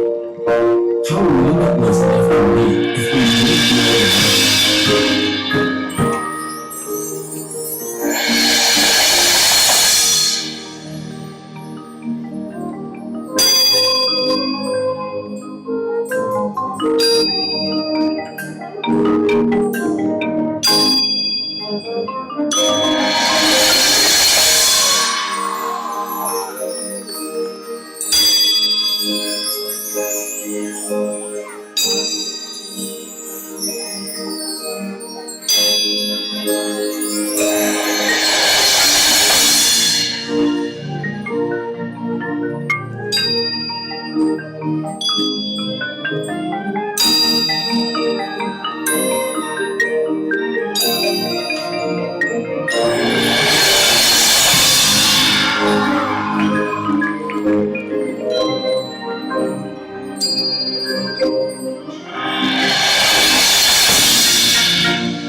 Because you realize that life is wonderful because you are in the world.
All right, welcome back here to David Noonan Field here at Hillsborough High School.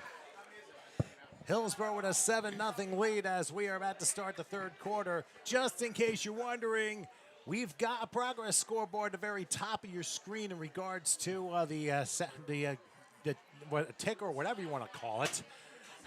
But we got updates for you and scores going on in the league. So, with that said, I'm Tom Wilkins, Howard Gabriel with the controls, and Joey Pagan with me here. Very defensive and hard-hitting first half. What have you been thinking of it, and what do you see happening for the second half on both sides? I'm expecting the same thing. You know, number 55 from Hillsborough has been having a pretty decent game today. He's got 2 sacks. He's been coming up making a lot of plays. Howard also has been the same, you know, with defensively wise, coming up with some good stops and turnovers. Both teams with good turnovers at the right moment, just not able to capitalize on them. Only Hillsborough was able to capitalize on that 1 turnover. So I'm looking for the same thing. More passing from Howard and Howell and Hillsborough with the run. Well, anyway, that school's further south. But anyway, in the second half, here we go. As here's Howell taking the football down to about the near 40-yard line. That was Juan De Jesus, the junior, with the return to the 38-yard line. Now, here's something else to consider, Juan. I'm sorry. See, you said Howard. I said Juan. Okay, we're even. Anyway, Joey, Hillsborough's defense is already going to be into the test here for the second half. Right. Howell came out with some great field position here on the kick return. I thought they were gonna directional kick, but they didn't. They kicked the ball away. So let's see what the defense dials up now here. All right, so 1st and 10 for the 37 for Howell. The Rebels with the ball to begin the second half. Here's quarterback Nelms with a hand. Oh, look at this.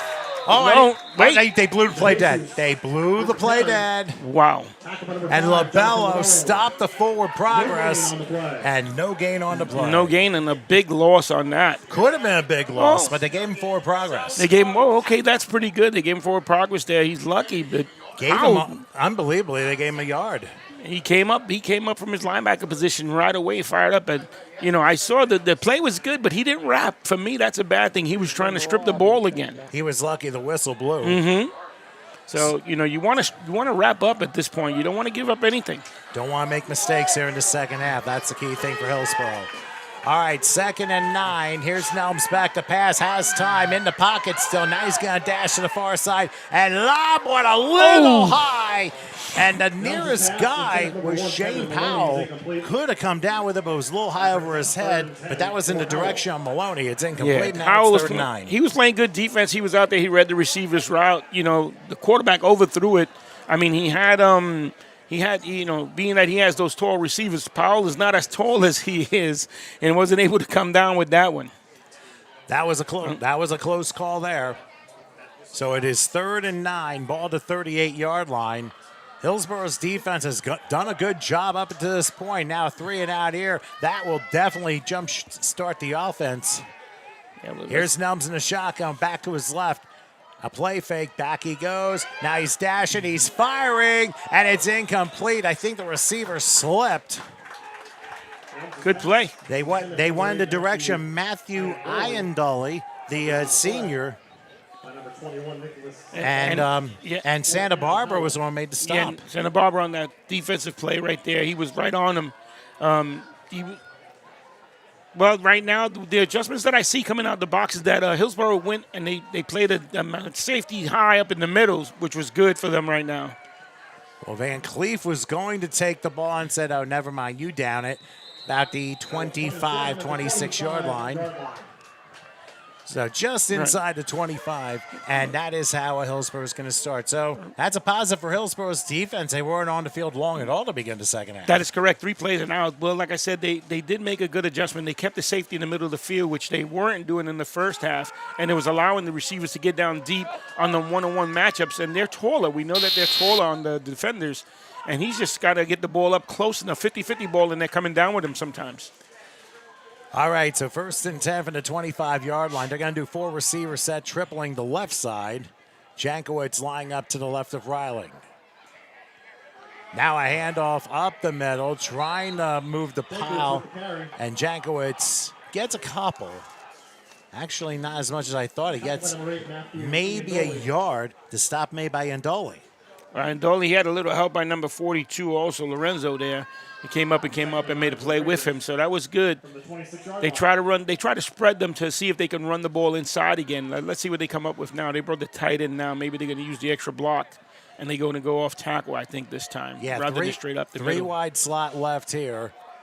Let's see what they do here on this 2nd and 9 play. From the 26, they do give it to Jankowicz. He gets through the first set, crosses the 30, down to the 33. 2 yards shy of a first down. It's a nice play call there. Good run, yeah. It was a good run again. He went off tackle. They brought in the tight end, the block, the end, and they were able to seal the outside for him to cut back inside and take it upfield. So Well, like I said, you're looking at an on-the-fly chess match. Your offensive against your defensive coordinators. So basically a lot of moving pieces. It is. You would think right now what they're trying to do with the defense, they're staying in a 3-man front rather than bringing a 4-man front up, even though they have the linebacker in the box, but he's being blocked by the tight end because his positioning is on the outside of the either that or you got to blitz the back or underneath that. Here's a handoff on 3rd down. I think it's Powell, and a second effort may have gotten into the sticks. It's going to be close. Let's see what they do here. They gave him the first down. They did. First down. Good play up the middle.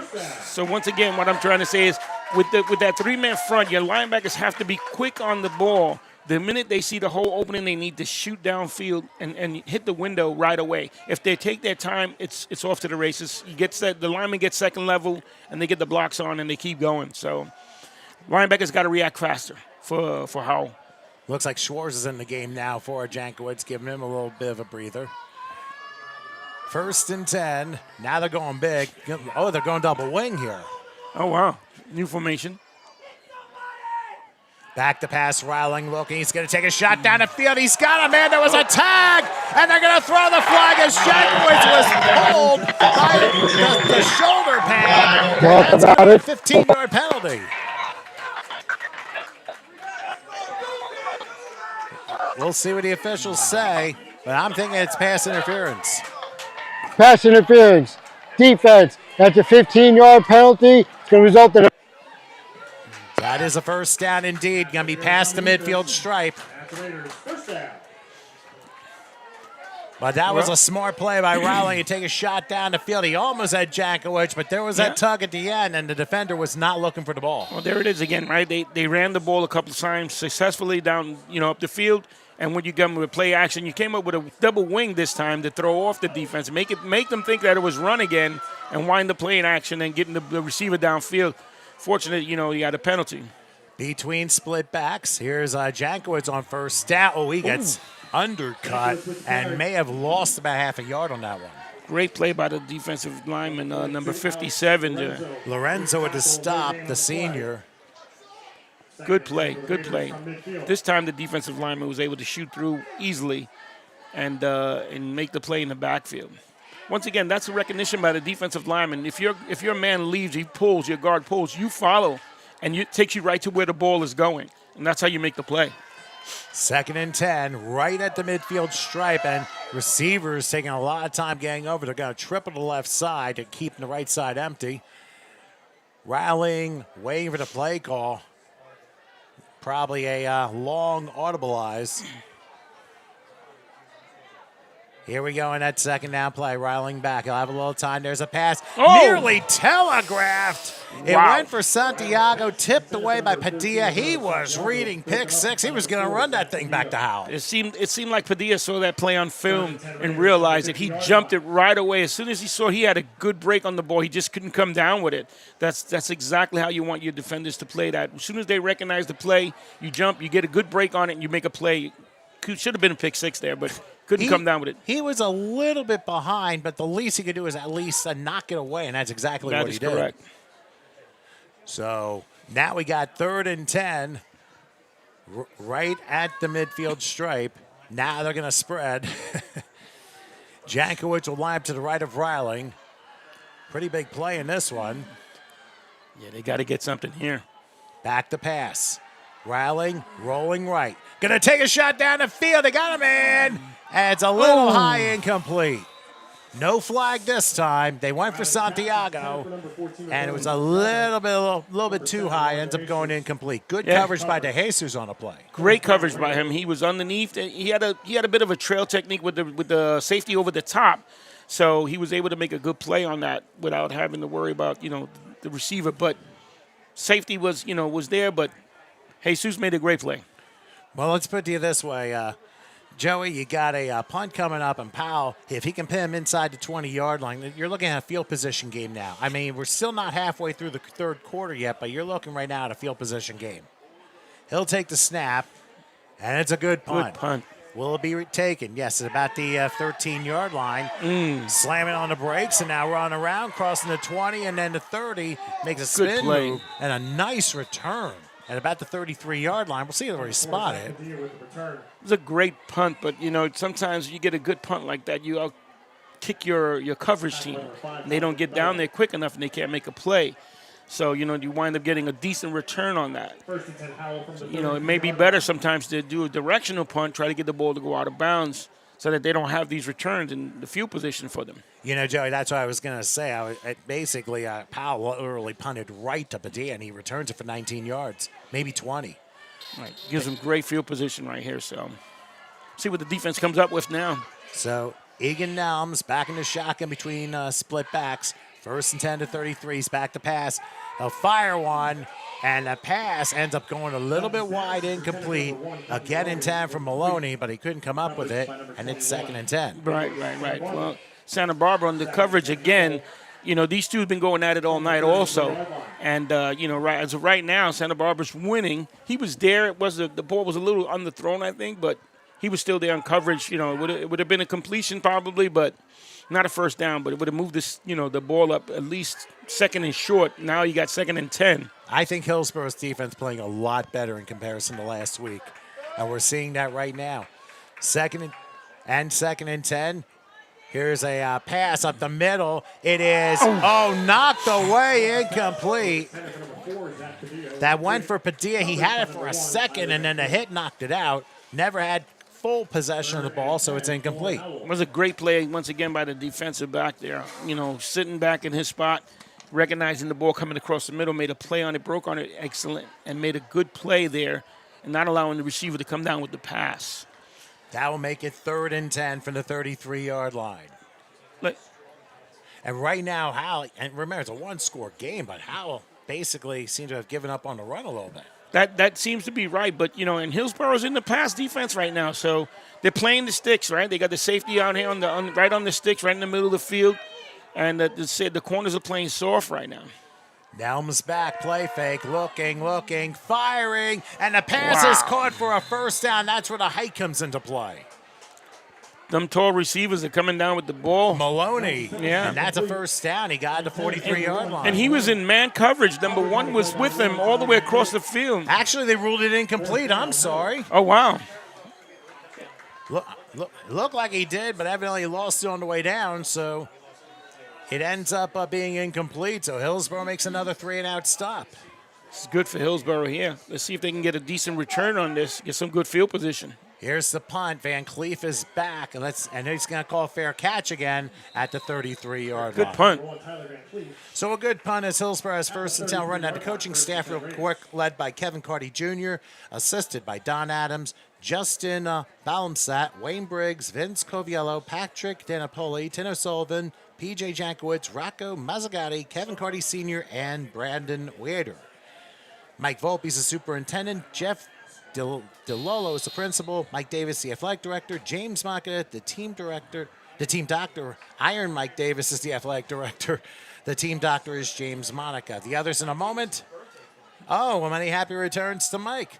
Here's a 1st and 10, and Jankowicz up the middle and blasts his way to the 50.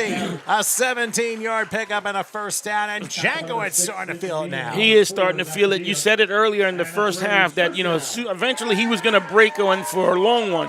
This isn't as long as he normally does break them for, but he did get some great yards. Once again, this kid has some supervision. I really like his vision. 1st and 10. They're going to give it to Jankowicz again. Not as lucky this time as he gets a yard to the 49. Just to run down the rest of the people, athletic trainers are Amanda Miller and Michael Schiffman. The cheerleading coaches are Samantha Perot as well as Gabrielle Graziano Lopresti. As we mentioned, from the Pride of Hillsborough Raider Marching Band, the band directors are Jules Herron and Nick Clipperton. We'll give you the Howell Rebels in a couple of minutes. Meanwhile, 2nd and 8 as they spot the 48-yard line. They triple the right, rallying again. To Jank. Oh, they're the back. Crossing the 40. There he is. The 30. The 20. Yes! There it is. Welcome to the end zone. The sound of the alarm. We called that Jankowitz was going to break one. And he 48 did. yards later, he did it. Great call. 48 yards for Jankowitz, and Hillsborough doubles its lead. And that was what we were waiting for that big run, and it came at the right time just now. So that was excellent right there. Chris, our statistician, officially said 48 yards, and that's exactly what I thought too. Confirmed of the confirmed of the confirmed. Here's the extra point coming up. The snap, kick on its way. You can make that 14-0. Great job. Great job by Hillsborough coming up with that play right there. I was just about to say that Hillsborough looks like they're just going to run the ball predominantly and try to run this clock out. Let's look at this replay, though. And watch the blocking that happens in the middle, which allows Jankowitz to get pay dirt. We got to watch the blocking, and his vision is something. Great block up the middle. The guard pulled right up, and he went right up the middle. He went A-gap and just took it straight up. And one of the officials was kind of used as a pick as well. That's legal. That's great. That is all good, but we were waiting for his big run, and it came right now. Perfect time right now. He's got to be around 100 yards now. At least right now. We'll try and find out. Hey, yep. So Hillsborough now the 14-0 lead. I'll tell you one thing, Joey.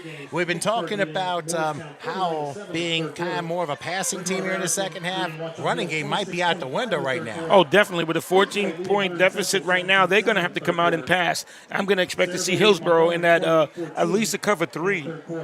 At least in the cover 3, if not 2, but keeping the safety deep because, that crossing route from all the way across the field with them big receivers coming all the way around, it's just been something else. All right, so Hillsborough will kick this thing off. Right, so, yeah, now Hillsborough's going to have to cover those receivers. All right, so let's see how Howell responds to this one. Going to be their drive of the year, pretty much. Another direction. While the Upman takes up at the 30-yard line, he's going to try and go left. He's got to go north-south. Instead, he goes east-west. He runs about 20 yards and gains nothing on the return. Not at all. Number 2 on the tackle there for Hillsborough, which was good. Schwartz on the play, which is great. All right, so just to let you know, of course, the top game, Cherokee and West Windsor Plainsboro South. Cherokee in a rout today, 44-7. That's a final. Kingsway, Hunterdon Central. Kingsway now up 17-7 on Hunterdon Central right now. Marlton and South Brunswick, I believe, is tomorrow. And that will be tomorrow in Marlborough. They're the 3 seed. And, of course, Hillsborough, the 2 seed, will be here next week if Hillsborough wins this game. Here's a handoff. Great play again. I guess they said they forget the pass. They tried to run, and that didn't work. And once again, Meyer again with a stop. Defensively, while he's having a great game, he's recognizing everything that, once again, this is about film, right? Coach got him in the classroom. This is what he's supposed to be recognizing. These are his keys. He's seeing his keys, he's following it, and he's making plays in the backfield the way he's supposed to. All right, so only a yard on the play. It is 2nd and 9 from the 31-yard line. Right. Nelms is going to go 3 wide slot right. Actually, they're going to spread out here. Nelms back, going to throw near side, and a pass nearly telegraphed. That was in the direction of Padilla, but Ozukbor knocked it away. I mean, if that was a little bit more toward Ozukbor, he could be running all the way up to Somerville. He definitely could have been. He just didn't get his hands on the ball the way he should have. He had a good break on it, but it was the ball was thrown a little bit high, so we're going to look at it again. Yeah, let's take a look at the replay here and watch how. The speed of the ball wasn't very big there, right? It's a good move. He may not have gotten there, but he broke it up. Well, you know what? He was where he was supposed to be. He's the flat defender, so he got out there. He got out there and was able to get into position because that's what Howell's been doing. They've been completing those passes and getting yards on that afterwards, after the catch. So for him to get out there, for him to get out there on his flat position was good. 3rd and 9 from the 31. And now whistle blows.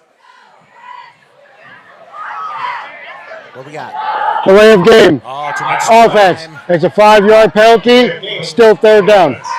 So a delay of game penalty against Howell. Too much time. They back it up 5 yards. Right. They cannot afford these. These they cannot afford. These are the little mistakes that really hurt and start to take the wind out of you right now as a player and as a team. You know, you gotta get by these things. You can't make these mistakes when you're trying to come from behind. All right, so now 3rd and 14, now to 26. Nelms a shotgun. They bunch a triple on the left side. Now man goes in motion.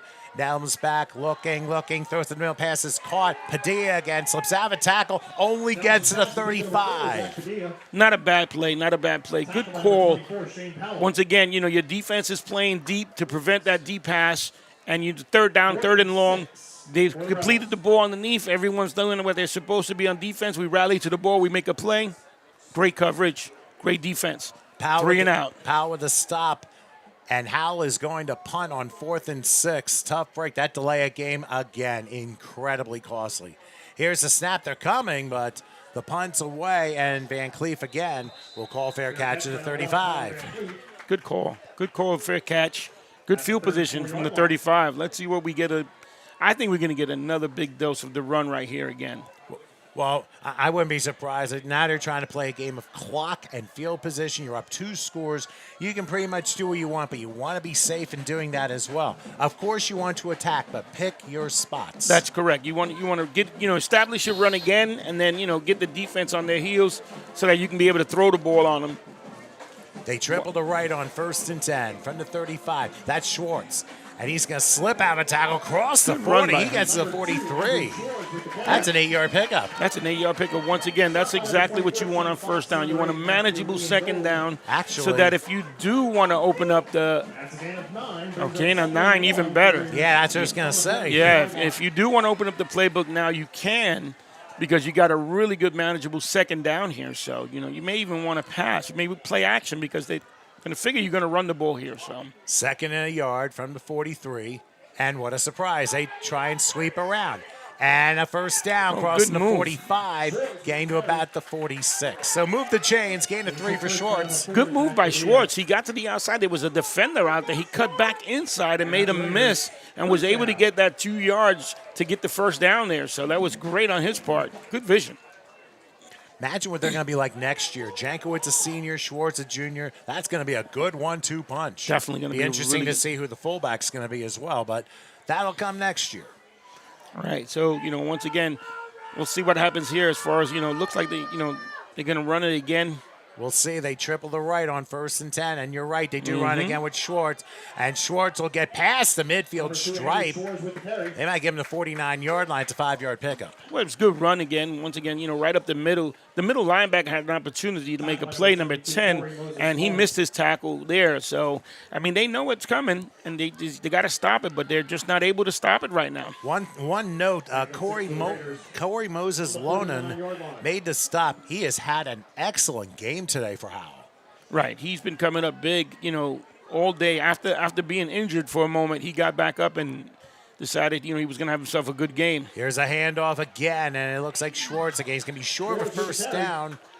It's been a heavy dose of Schwartz, the sophomore, and they get him to the 46-yard line.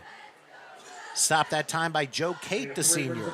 Right. So once again, you're going to give him a heavy dose of this run. We're running the clock, taking our time. I'm not sure how quick he's snapping the ball. I don't know if he's waiting until he gets a 10-second signal or not. I think you'll worry about that in the 4th quarter. All right, well, we'll see. It's a 2-score game here, 3rd and 2. Another one, Schwartz tries to turn. He's got a 1st down and more down to the 40.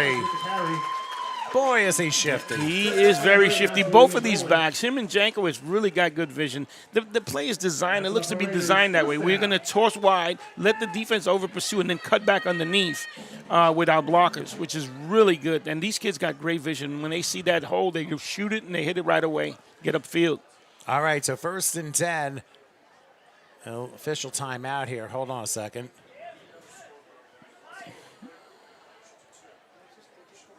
Okay, so they're just delaying and waiting for the play call to come in.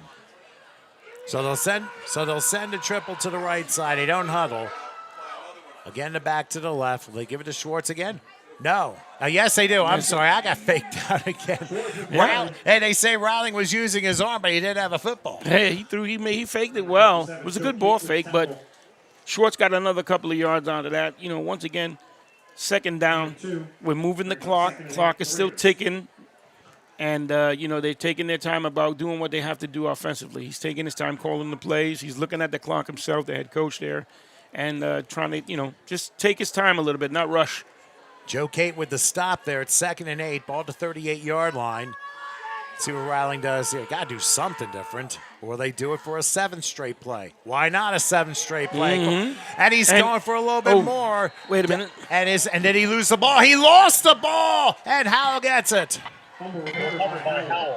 Down to 33-yard line, and it's Quincy Shaw. We haven't called his name all game, and he ends up having his 2nd fumble recovery of the year. Shaw came in with 40 tackles, but he ends up with his 2nd fumble recovery of the year. Let's check it out. Let's take a look and see what happened here on this carry. Who came up and made a big hit here?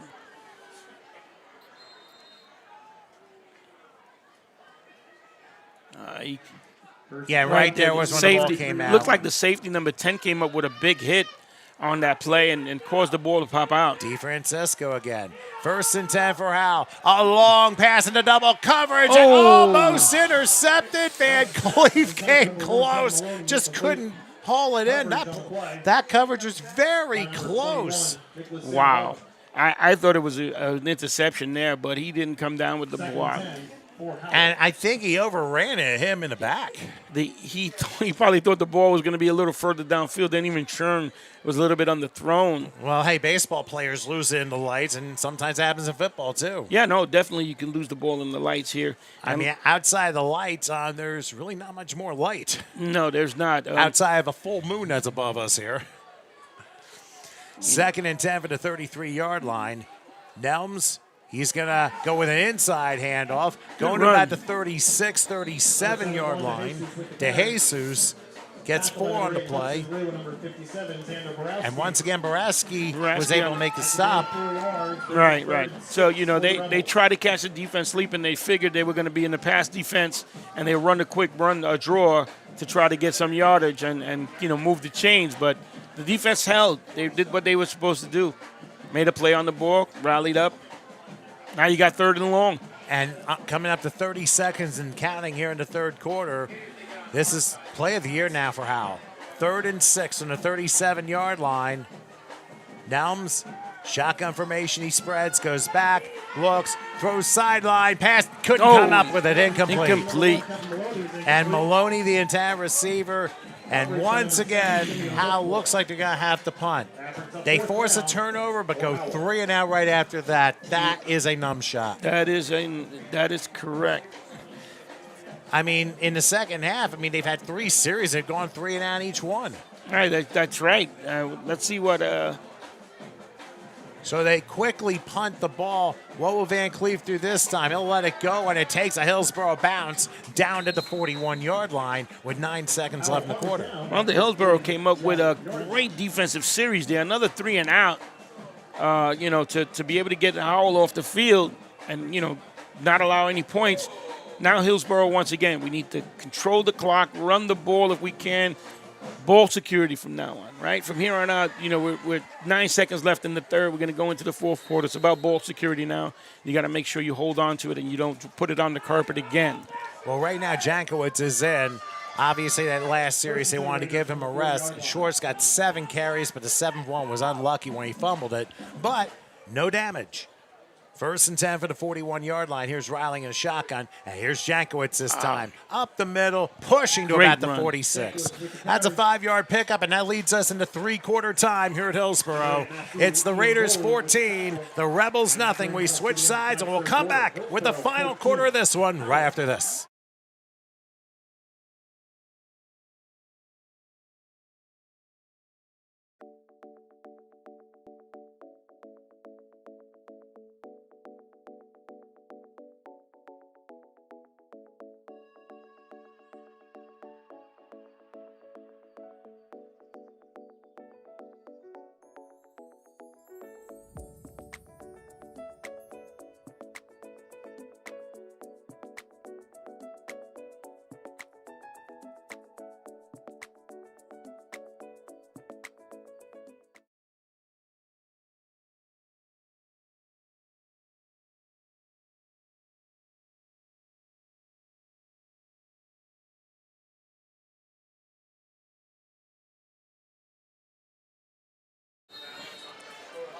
All right, we're back here. Tom Wilkins along with Joey Pagat, Howard Gabriel on the controls, about to start the final quarter as Hillsborough has a 14-0 lead. They have a 2nd and 4 at the 46-yard line.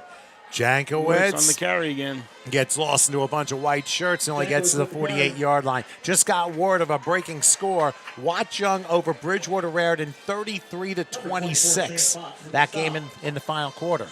Other games in progress. Phillipsburg running away 49-7 over Morristown. Kingsway still 17-7 over Hunterdon Central. Sayreville 35-14 over Montgomery. Ridge 21-7 over Woodbridge. And, of course, a final from earlier, the number 1 seed Cherokee over 8 seed West Windsor Plainsboro South by the count of 44-7. Third in the yard. They're going to give it to Jankowitz, and he'll get the first down. He's right at the midfield stripe. That should be enough to move the sticks, and based upon where the officials are, they said move it. Forward progress, they gave it to him. He ran into a host of Howell players there, but he was already past that line, so first down. And Hillsborough's been relying very, very heavy on the run, which last week they weren't so successful with, but this week, much better job of blocking and the assignments. And Hillsborough, remember, if they go on, if they win this game, they'll be back here again next week. We'll see. I guess they're going to play the 3-6 winner. First and 10 from the midfield stripe. Riling again to Jankowitz. And he stutter steps, gets to the 46. Another 4 yards. Great move again. Once again, they toss the ball to the outside, and he cuts back and gets another 4 yards out of it. That's awesome. Do you see Howell's defense wearing down a little bit? I do see Howell's defense wearing down a little bit. And, you know, I guess the adjustment from last week was on the offensive line. They might have went over some blocking schemes to make sure that they're all on the right page. And that's what it looks like tonight, that they did some adjustments on the offensive line to come up with, you know, much better blocking scheme. I totally agree with you there. All right, they triple the right side here on 2nd and 6. Ball at the 46-yard line. Riling back to pass. It's a rare one. He's looking. Going to take a home run shot. It is going to be intercepted inside the 5-yard line. Number 7 on the interception. Juan De Jesus catches it. It's at the 5-yard line. It may be a turnover, but in all hindsight, that's a 41-yard punt. It is. But, you know, once again, you know, this is still a game of emotions, right? Momentum right now. So now how, you know, they got momentum right here. Let's look at this again. I think he threw in a little bit too much traffic there, but that was at least a good idea. May not have been the result you wanted, but what happened? All right, so the receivers go deep. The defenders are playing deep to begin with. Well, number 7, he was just there. They were looking for Rowe. For number 4, couldn't come down with it. It was just a lower shot. Yeah. I mean, you had two receivers in the same spot, which is definitely a no-no. Made it easier for the defenders to be able to defend that play. So that was a 50-50 ball, but it was on the wrong 50. That's right. First and 10. Unfortunately for Howell, they're at their own 5. They triple the left side, but they move. No play. It's a false start. Wide receiver got too much of a lunge. False start. Offense, number 62. That penalty we enforced half the distance to goal. Still first down. All right, so now we go to 1st and 12 and a half. Wow. Another penalty. You know, here's how they've done this before earlier in the game. They get a turnover and then they get a penalty to move themselves back in worse field position than what they started with. So they're going to mark the ball with the nose of it just about touching the 3-yard line. So you're looking at kind of like a 1st and 12.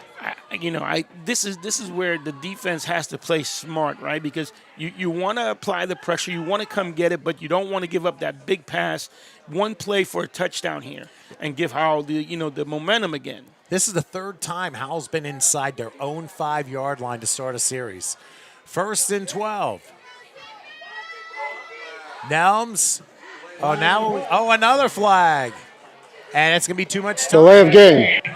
Offense. That'll be half the distance to the goal.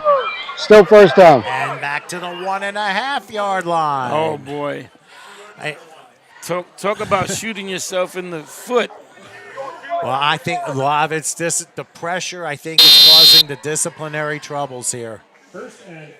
So now you're basically at the 1.5. 1st and pretty much 14 at this point. Yeah, here you can't go too much further back than this. No, you can't go any further. Well, they do get the play off, and it's going to be a handoff, and it's not going to be for much. Nothing on that. Yeah, they're going to spot it like at De Jesus, the carrier, and he got back to the line of scrimmage, and that was it. Maybe the 2. Little misdirection there where you try to fool the backers, showing one way and then coming the other way. But the backers weren't fooled. They stay home, and they once again, they read their keys and were able to make a play. All right, so 2nd and 13 and literally the 2-yard line. Nelms passing from his end zone, looking. He's running. He's got to get out of there, and he better hurry. He's going to lob it. And the pass. Where's the ruling? That's a catch. Wow. That is a catch. Wow. And it's caught by Padilla. The junior gets him out of trouble. A 28-yard catch. Great catch. Howell on the catch. And you only need one foot, not 2. That is correct. But once again, the defensive end was tied up with the tackle there. Wasn't able to seal the outside and make the play, to keep the quarterback inside there, where all the pressure's coming from. And, you're going to give up something, so they gave up that big pass. That is a huge catch by Padilla, and it stops the clock as he went out of bounds. So 1st and 10 from the 30-yard line. Back to pass, going to call zone number. Keeper, yep. The keeper spin, and down to about the 36-yard line. Actually, it's Vincent Meehan. We hadn't called him today. Right. That was a Wildcat play, I believe. Yeah, number 57. And Meehan's slow to get back to the huddle. And being very careful. This is going to be interesting what's going to happen next. And he's been quiet this second half. He's had a couple of good catches, early on because of his height, but he's just now forget about it. The whole offense is quiet at the moment. Well, Hillsborough has had the time of possession in this game. Back to pass. There you go. He's going to be pressured. He's looking, going to throw, and a pass is, I believe, caught at the 42-yard line. And it's a tight end. Once again, he's Declan 86, Farity. and he gets up again, gingerly, limping a little bit, but good catch. Another 5 yards there. It's a 1st down, and now Howell seemingly get on the move here. But remember, they got to do it not once, but twice. 8-10 and counting in regulation. 1st and 10. They tripled the left in a triangle. Back goes the quarterback on a deep ball left side. And it's incomplete. It was a little bit high. They had the idea, and again, Maloney. Is either Maloney or Padilla? Padilla, I'm sorry. A little bit high for him, and it's incomplete. Santa Barbara on the defensive end over there, too. He was right there on time, be able to get his hand up and, might have shielded the receiver a little bit. He didn't get to touch it, but, still, he was there in position to make a play if the ball would have been even better. Now make it 2nd and 10 from the 42-yard line. We're just under 8 minutes left in regulation. You would think, Hillsborough's getting a little tired on defense here. I'm thinking anyway. That's why they keep going these shots downfield here. Well, both defenses are tired pretty much. Now on 2nd and 10, they send a man in motion. Back to pass. Going to throw one. Pass is caught. And Good play. Again, that is Maloney again down to about the 47-yard line. So that's a 5-yard pair. Just to give you a quick rundown, of course, Howell head coach is Bill Hill Sr., assisted by Len Abline, Tom Bradley, Ken Bradley, Bill Hill Jr., Adam Sacco, and Kevin DeGiorgio. The freshman football coaches are Larry Peslak and Nick Farr. Hard to read, unfortunately, with the copy we have. Now on third down, and that is going to be caught for a first down to 48-yard line. He moved him, yeah. He gave him a good spot. He was on his knees, which ended the play, and now fast forward goes Up Howell. tempo right now. They go tempo, and they have to. Clock is running. Back goes Nelms, and he's going to run to his left. Oh, and now a flag goes down, probably a hold, going to about the 42-yard line. We'll see what the penalty is. Oh, I think even the referee says it's holding. We shall find out. Coach.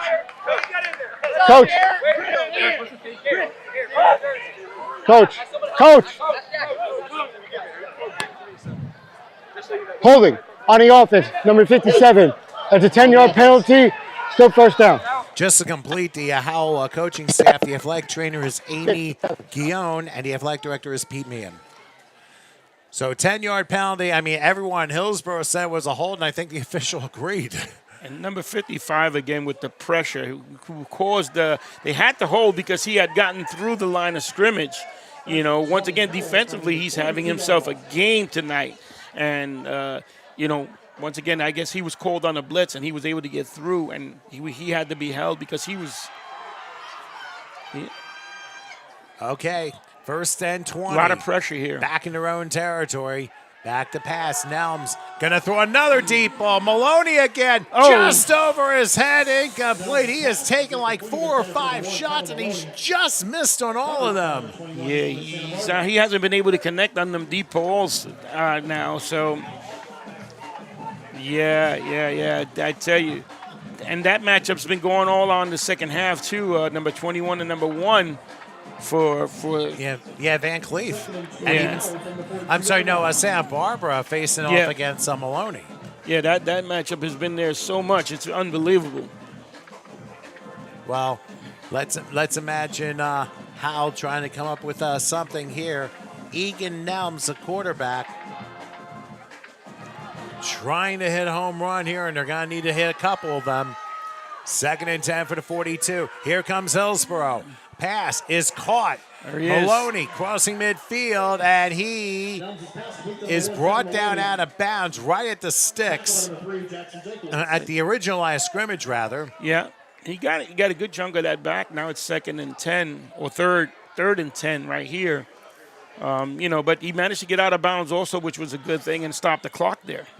Yeah, keep in mind, each team has all 3 of their timeouts, so it's going to be a little bit of a longer fourth quarter than you might think. So the defense is playing, a little bit soft, but, they are rallying to the ball the way they're supposed to and making them play. Well, they better be careful. Here on third down, Nelms back, looking. He's being chased, rolling to his right, looking. Now he's going to run. He got through one tackle. He's going to get first down inside the 40 to the 37. Great run. Once again, the defense looks a little bit winded here, chasing him. They're not as crisp as they want to be. And once again, what I'm seeing again is the hands on the hips. You're going to call a timeout here, or you're going to sub people in. I think this is the time where you want to sub people in. And think about this, Joey. They overcame the holding penalty, got the yardage back, and then some. And that could be a momentum turner here midway in the final quarter. Let's see what Howell dials up here as far offensively. From the Hillsborough 37, 1st and 10. Here's Nelms. Has a little time. Now he's going to roll back. He's in trouble this time. There it is. Goes in his own territory. There he is again.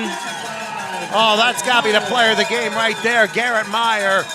15-yard loss, and what a horrible time for that to happen to Howell. Garrett Meyer, I tell you, once again, this kid is on defense. He is having himself a day. Let's take a look. 2nd and long for Howell. Comes from his linebacker position. There he is. Keeps his feet. Good job. Good job. I don't think Kept Nelm his saw shoulders. him. He kept his shoulder square and able to make a play on that. Excellent job. I think that's his 3rd sack of the night. And a 14-yard loss. 2nd and 24. Here's Nelms. Back to pass. Will throw in the middle. Screen. That is caught a screen. They're back on the plus side, but down to 46-yard line. Got 6. And that is Meehan, who, again, has been relatively quiet, but he's shown up here in the final quarter. That is correct. Once again, this is exactly what Hillsborough wants. You want to keep the ball in the play. They throw a screen play. You want everybody to rally to the ball and make a play.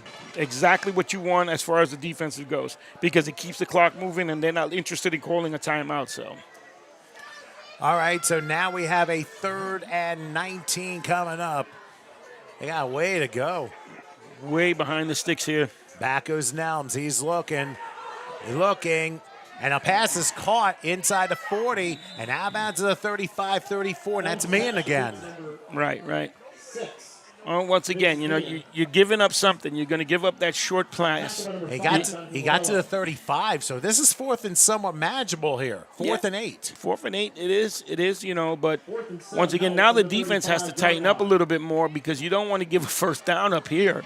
So, you can't be so soft on your coverage. You got to be a little more pressed. I would assume that they would press just a hair more on this and see what happens here. All right, well, he got out of bounds. We're down to 4:47 left. The line of gain is just past the 28-yard line. This is the play of the game here. Hillsborough's crowd rising up for defense. Let's see what happens. Oh, now we got a timeout called by Howell. Timeout. Howell. That's the first of the half. I guess we'll grab a break here with 4:47 left. Hillsborough leads 14-0. Come back for 4th down right after that.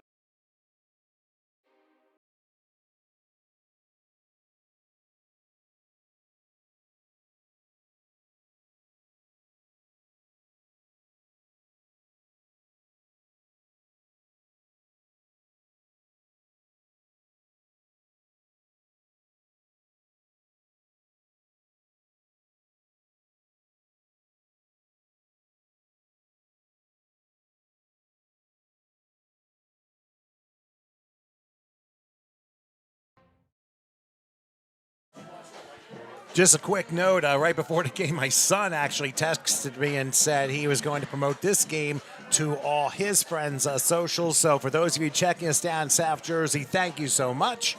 Glad you can join us here on HSG Network. Round 1, South Jersey Group 5, Howell and Hillsborough. Howell just using their first timeout, but they're down 14-0 and faced with a 4th and 7. What do you call? I'm calling a cover 2 here, but I'm pressing because they keep dropping the ball off, dumping these short passes, and pressing this way and maybe rallying up and making a play. So we'll see. It looks like they're playing soft again anyway. Back goes Nelms. He has a little time. Looking. He's going to dash to the 30. Oh, he might be short. He might be a yard short. Depends on the spot. Oh, he looks short. He does look short. Unless they do a Pittsburgh Graham replay, but I don't think he got it.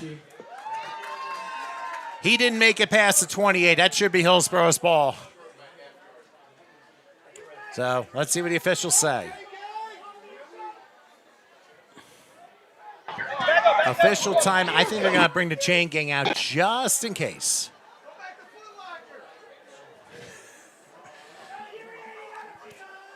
He's up there. Yeah, right. They have it spotted just shy of the 28. I think he had to get past it. But we're to get the first down, but we'll see.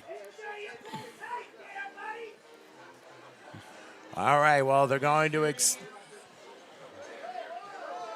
all right. They're yelling, don't touch the ball. They extend and... Wait. What is that? He looks short, but it's hard to tell from the official side. I mean...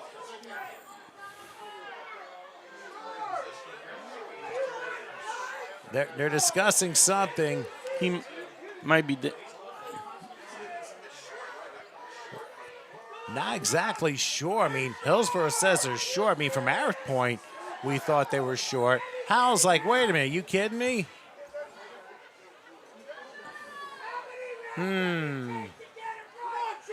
Oh, now we're doing some SpongeBob stuff here on the bottom of the fan base, but But is Hillsborough ball? It took a long discussion. The clip is in the wrong spot. You got to pick it up from the clip. They got to get the clip in the right spot. So that's what it was. The official kind of confirmed that the ball was in the wrong spot when it was measured. So that's the whole reason why there was such a long delay.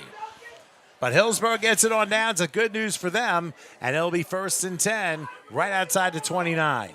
It's a lucky break for them because, I mean, you know, the refs were making a little bit of a mistake there, but they corrected it. They got it right, which is a good thing, which is what you want to see.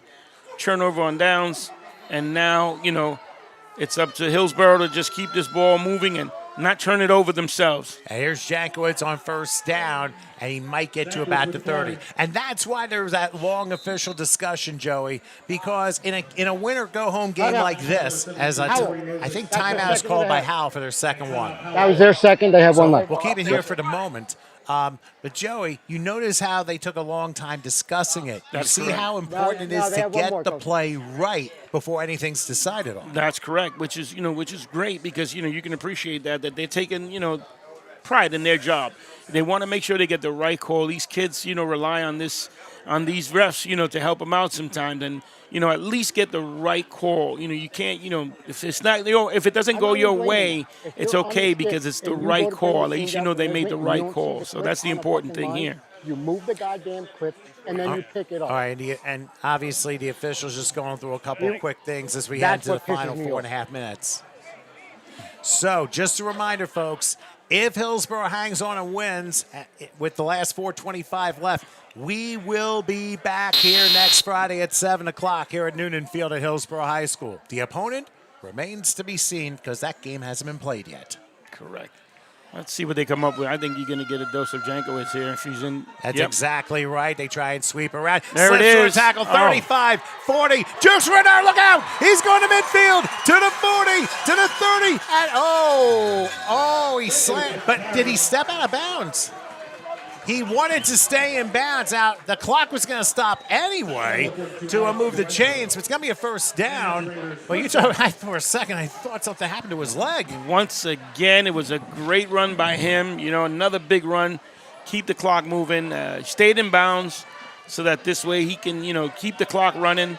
I mean, they had to stop for the chains to get set. The chains are set, and then they start running the clock again. So big gain there as Jankowitz gets over to the 33-yard line of Howell. And now you can do your 4-minute offense since you're under 4 minutes left. Yeah, there you go. You know, once again, you get it. But at any moment, you can get a big play here. So Well, you got Schwartz in the game now, and you're going to need 2 hands on the ball. That is correct. We need some ball security here.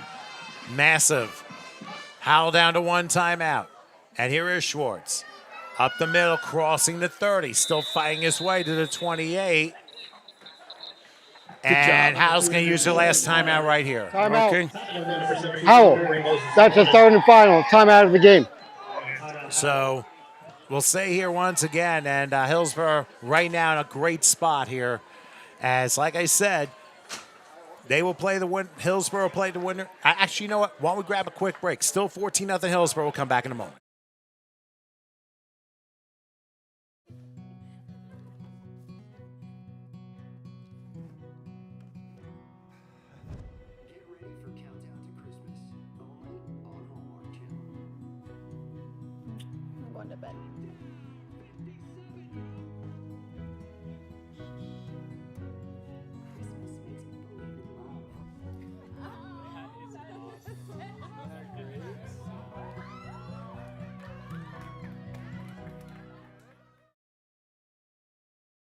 Yep. Well, last year on this same field, Hillsborough didn't do so well when it came to the beginning of the playoffs, losing to Edison. But right now, they're 328 away from having a much better ending and extending to the second round, scheduled for next Friday at 7 o'clock if this lead holds for the Raiders. Howell just used their last timeout. And it's a 2nd and 7 from the 29-yard line. Schwartz in the game. Labello also in. No, I'm sorry. That's right. Okay, so here's Schwartz trying to turn the corner. He'll stay in bounds. and go down with a nice gain inside the 25 to the 23 and close to a first down. And did you see when he finally made that churn, that corner, he grabbed the ball with both hands as he leaned forward with the defenders coming to him. So he made sure he held on to it. Well, right now, Hillsborough is now looking to score. Howell's out of timeouts. You got third and about a yard and a half. Get that, set it up, run the clock out, get one more first down, and you get to play next Friday. That is correct. But, you got to know the Howell defense is going to come hard, come looking for the ball. They're going to come try to strip that right away. So you got to hold on to it with two hands. Now listen, Howell has, remember, the last month for him has been very good. Now you're playing a Hillsborough team with so much playoff experience. I mean, they've really shown up. Here, it slipped. I wonder, Schwartz looked like he slipped, but he may have done it on purpose potentially. Loses a couple yards, but more importantly, moves the clock. So I think that might be pretty more Einsteinish, because now if you get a first down, now you can run the clock all the way. You can run. That is correct. So we're going to see what happens here. We're going to see how Howell's defense comes up. If they can stop here, get a stop. I mean, not that they'll be able to do much, but. You know what I do? Run the clock all the way down and then call time, or just right at the last second, call timeout. But they're going to run it anyway, and didn't work. All right, so Hillsborough turns the ball over on downs, but they at least had part of a good idea work out as we're under 2 minutes left, and Howell have one more shot. They're going to have to try some shots down the field. They're going to get points on the board, as you see us here in the booth. And, Joey, I mean, very entertaining game. But more importantly, I think, I'm impressed at how Howell has hung in there with Hillsborough in this game. The score is not reflecting how good they've been playing today. They have been playing a really good game, but just have been coming up short. Penalties have been hurting them. Turnovers have been hurting them. And now, Hillsborough's got to play one more series of defense and get them a 3 and out if possible, or if not a turnover. There's going to be no 3 and out. It's going to be 4. Okay, for a 4 and out, you're right. All right, on 1st and 10, Nelms throwing to the sideline, pass caught, but staying in bounds is Maloney, and he's short of a first down by a yard, so the clock continues to tick. 1:45 and counting. They have to go tempo. Right. So what you're doing now, the defenders are defending the sideline, not allowing them to get out of bounds, keeping them inside. Yeah, be careful of the prevent. Here's a throw sideline, Maloney again. That time he got out of bounds for a first down at the 44-yard line. Right. He was able to get to the, to the outside where, instead of the defender standing out there and forcing them to run inside, you play them outside leverage to make them come in, and then you can make the play inside. But he didn't do that. He let him get outside. Well, think about this. Howell had a very nice drive in the final 2 minutes of the first half. But they came away empty, had a bad sack at the very end of the first half. I mean, they've had their opportunities, but when Hillsborough's needed to answer the bell, they've done it tonight. They have. Their defense has stepped up this evening. Unlike last week, like you said, they were a little bit flat. They weren't able to do what they needed to do.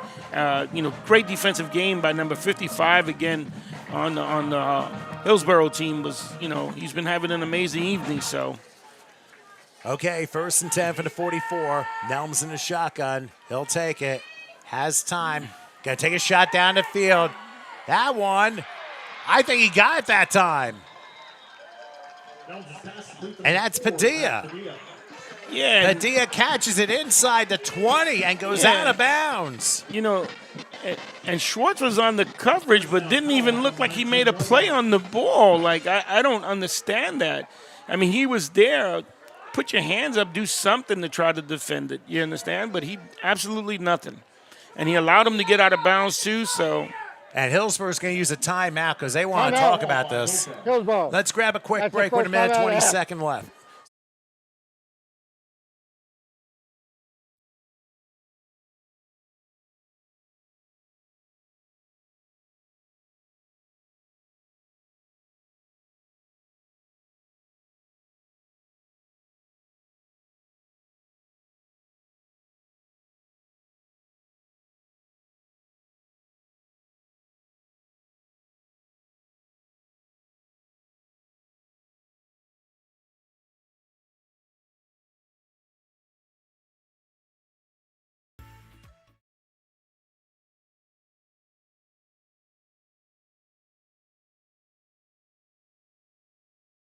All right, we are back here in Hillsborough as the Raiders just used their first timeout on defense. Howell not quite out of it yet, but they have no timeouts left. They just got a 37-yard pass play to Padilla, and they have 1st and 10 at the Hillsborough 19-yard line. We already know it is going to be Cherokee and Kingsway to play in the second round next week for South Jersey Group 5. Now here is Nelms back. Gonna have a shot at the end zone here, and that one is well wide and incomplete. Jankowicz was in coverage of Maloney, who was the intended receiver, but that was well wide, and it's incomplete. It was a good play. Jankowicz was, I feel, was out of position by being behind the receiver, especially a tall receiver like that.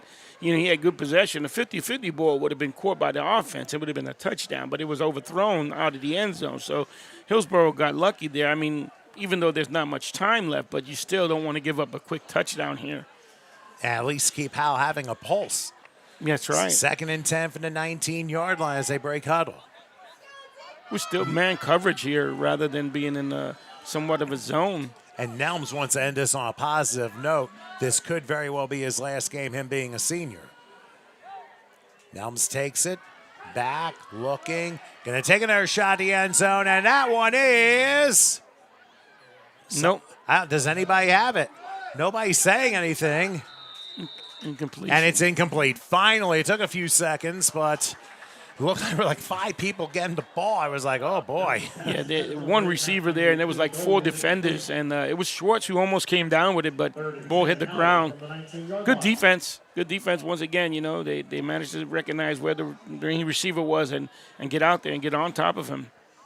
All right, so it is 3rd and 10 from the 19-yard line. Howell has 2 more shots. Now, keep in mind, if they get into the end zone, obviously they have the conversion and then the onside kick to recover if they're going to have a shot in this game. Hillsborough's crowd yelling defense yet again. 3rd and 10 from the 19. Nelms in the shotgun. He takes it. Back, looking, collapsing, slips out. He's going to run. He'll cross the 15 and go down about the 14, but the clock's going to run under a minute. Didn't get not what you want. Garrett. And now 4th and 5. Sorry to interrupt you. Yeah, it's 4th down. You can't spike it because it's 4th down. You got to go for it here. Try to get that first down. 45 and counting. Oh, that's a lot of time they're wasting here. Yes. Under 40 seconds. Nelms back. This could be it. Looking. He's going to scramble, roll right. He's got to throw a Hail Mary here, and it is intercepted. And I think it's intercepted. Doesn't matter what happened. It's going to be Hillsborough playing next Friday. Number 12, Powell. And of all people, Shane Powell with the knockout shot. And Hillsborough will go on to play next Friday. Great job by the defense coming up with a big stop there. Joey, tell me your last thoughts here, because once again, the defense for Hillsborough came up big. Garrett Meyer, forget about it. What a phenomenal game he had as a defender today, with a couple of sacks and a few good tackles there on midfield. And Powell with a big interception right now to seal the deal. But Hillsborough once again came out fired up both offensively and defensively this weekend. And it's moving on. Looking forward to seeing them next week. Here we are, victory formation, rallying under center. He takes it, and that does That's it. It's over. Hillsborough winner 14-0. Joey, take it home. All right. Well, thank you so much. Hillsborough moving on to the next round. We had a great game here this evening. Howell, tried their best. They did what they could, offensively with the passes and stuff like that. And their tall receivers weren't able to come down with enough catches. But Hillsborough, once again, with a big defensive game and good offensive control. Thank you very much. Thank you, everyone, for tuning in. We'll see you next week. Please tune in.